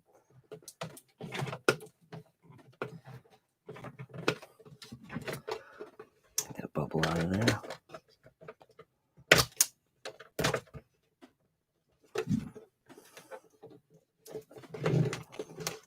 Sure. Huh? Nice. so much more faster now. Yeah, I think we're good. I think this thing's ready to rip. Just got to glue my tires. We'll take care of that tomorrow. Yeah, that should make some nice wind noise going through the air. That'll probably vibrate like crazy. Right there, there's a little bit of there's definitely, I bet this thing's going to vibrate like crazy right there. Just the wind coming up and over. But yeah, Hyper Hobao EPX. Now we are definitely a lot more aerodynamic, I feel. It's obvious. 67 miles per hour is the fastest I've been able to go in this thing. We are running a 5400 kV max 10 combo. So 3S, I think it's a 8,000 milliamp pack or something like that. It's an Ovonic pack. It is not that one. Not that one. This one right here.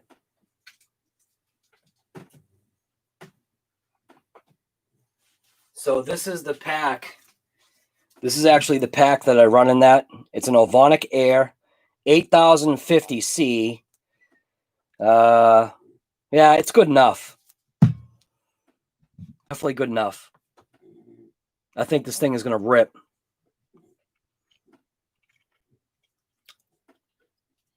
What about a wing? Do I have a wing for this? I don't. What could I screw onto there?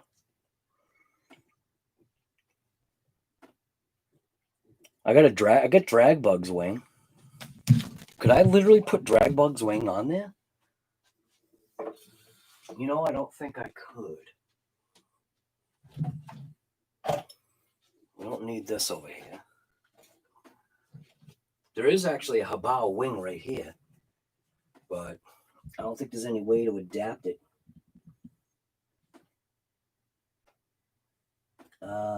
Could I adapt that onto the body?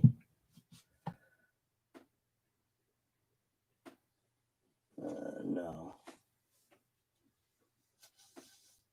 Definitely not. There's no way to adapt that onto there. Because the way that would have to go on there. You know, I was thinking too. To reduce drag on this thing, actually, I should take off this back body panel.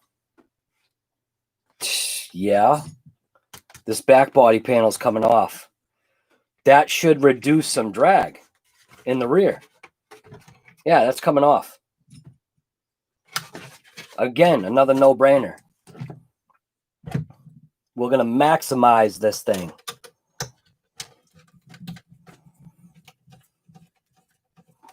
Oh, yours is gone already? Yeah, is yours gone because you smashed it off? from the speed ramp thing that you got there? Not the speed ramp. The whatever it is there. The speed bump. Yours gets smashed off from the speed bump.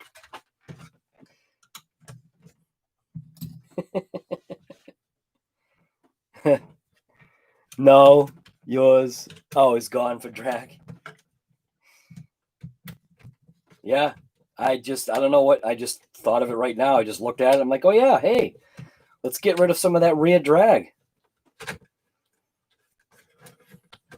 See, you learn a thing or two. When you watch a thing or two, you learn a thing or two.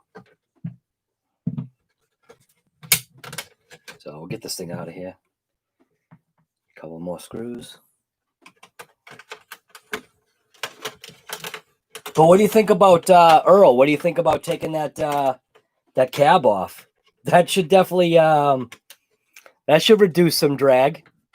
It was just a moving brick. It's a brick with tires.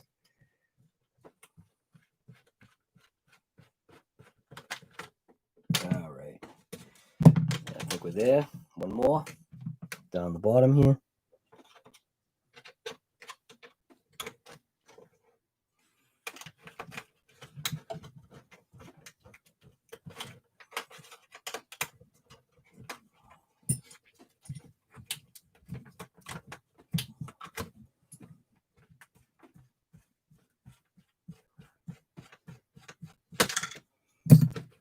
There we go. Back end is gone. Here we go. Thing of beauty.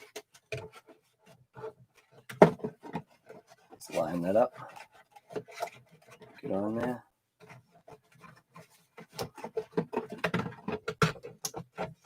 Yeah. Perfect. Look at that. Little speed ripper now. Definitely needs a wing. Can I install this as a wing? There you go. This is my wing. I don't think I've got a wing that would go on here. It would be pretty cool, though. Yeah, I definitely don't. I've got nothing that I could mount here. I don't have any, like, perch or anything, I think. Take the wing off of the DBXLE 2.0, Earl? Is that what you said? That's at least 20 miles per hour faster. Yeah. If I give it a coat of wax, if I give it some of that 3D shine, it'll slice right through the air. Yeah, I think we're good. We're definitely going to get some vibration up here, though. Yes, it's cool. I'm definitely happy with this. I think we made a lot of progress. The biggest things now is going to be remembering to glue the tires on or re-glue the tires on, and then yeah, re-glue the tires, adjust obviously my suspension so that my tires are sitting nice and flat.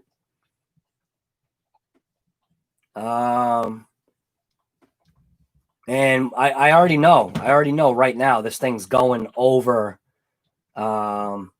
it's going over 70. It's gotta go over 70. If it went 67, and I know it probably had more in it, and it was literally just that cab that was lifting up the front end of this thing or causing it to dance, I definitely feel now we've got a little bit more, something pushing down maybe. It's what it looks like.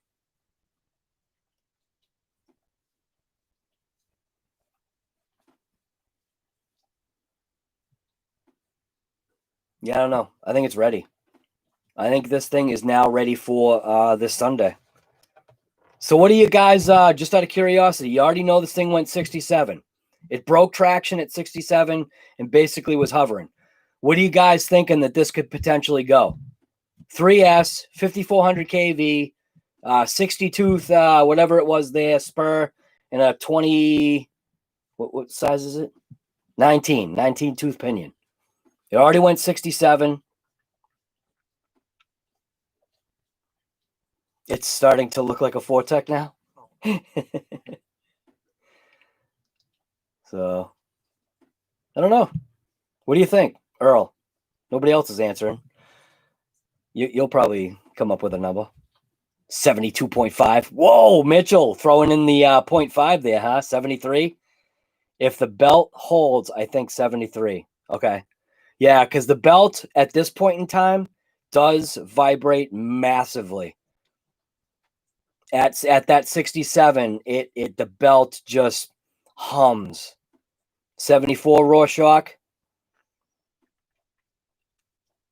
Yeah, I think 74 is probably a stretch. I am thinking like that 72, 73-ish. Same pinion as before. Yes, same pinion. Went 67. You'll go 72. Yeah, I'm thinking it's like that 72, 73. Yeah, I hope.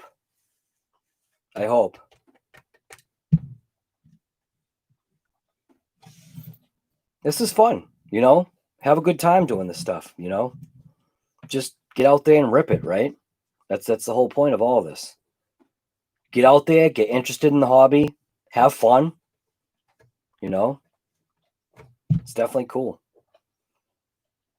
Definitely cool. You know what's funny? It's like when I'm looking at this body, because the tires are already ballooning and like wiping out this part of the body, it's like, all right, maybe I should just take a cutter and cut out that little section.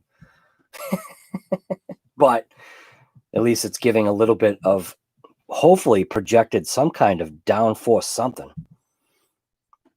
I don't know. We'll see. I see like the wind coming over and pushing down like right here. You know what I mean? It's like it's what it like maybe looks like in my head. It looks like from here that the wind kind of will, obviously it'll do a little swirl here, but because it has like this little vent here, I don't know. I'm thinking like it'll suck the air like going that way, you know? It's just kind of what it looks like. 75. Dude, if this hits 75, 71 due to the lack of options. There you go, guy. Perfect. Right. Just rip it. Right. Yeah, I'm going to be able to take it to that parking lot. That parking lot really worked very well for this thing. This thing reached like max speed, like within, I don't know, what, 40 feet or something like that, 30 feet, I'm guessing. And if I pay a little bit more attention to the wheel alignment now, it'll probably help. I did flare out my sides too. Not that it probably matters when the thing's actually humming through the air. Probably sucks in.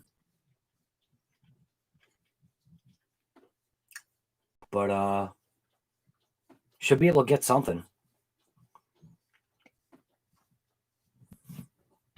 Got my muffin over here. It's all dry. Lemon muffin. But this was fun, you know? Maybe this thing will move.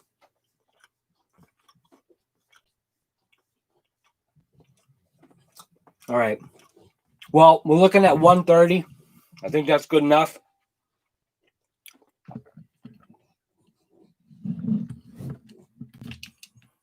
I want to thank everybody that came to this live stream. I hope you guys did listen to me and like didn't stay here and went over to what's his name's thing there? JT. He's a good guy. I don't personally know him, but he seems like a good guy. So, why was there an extra screw?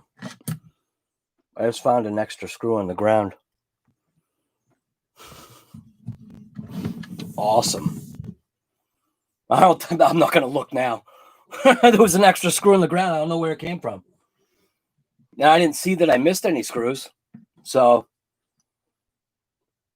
yeah, I don't know. How many people here? 29 people. Wow, it's crazy. How many people were like here at the most amount? I have no idea. I see Rorschach. Yeah, rip it, right?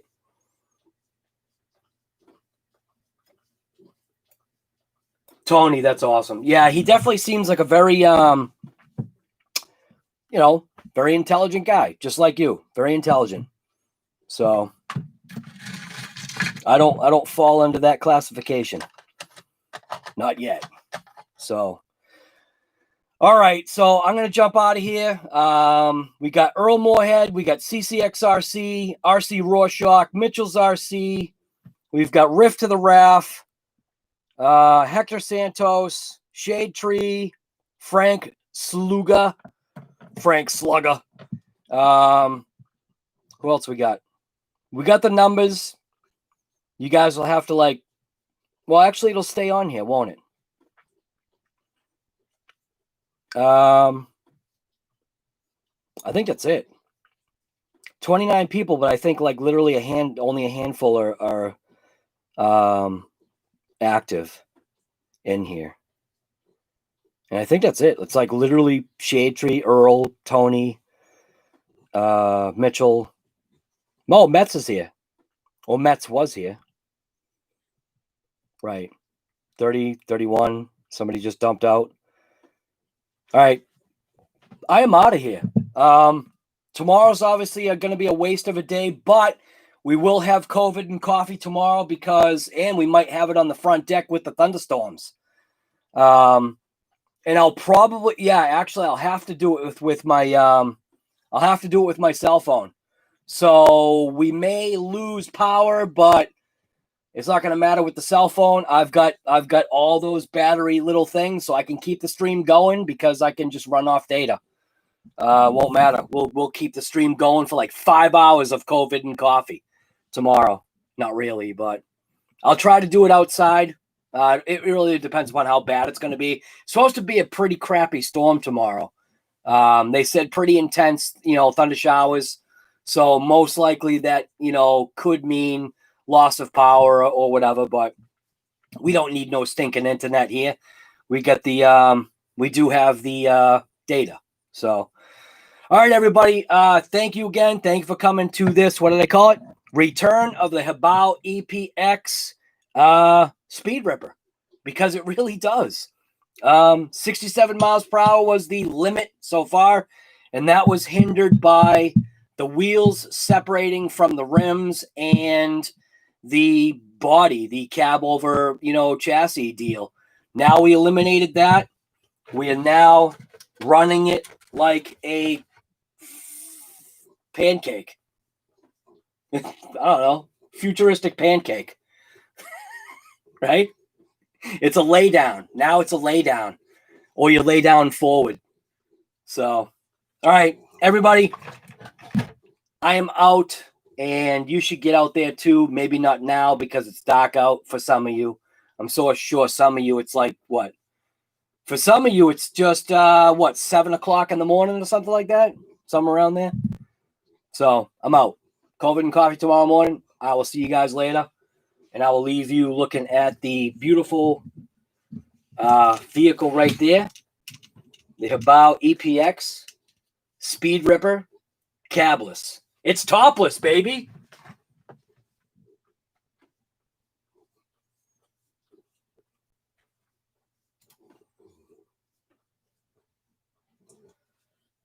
All right, I'm out of here. Thank you guys for coming to the stream. See you later. COVID Coffee tomorrow, 9, somewhere around there.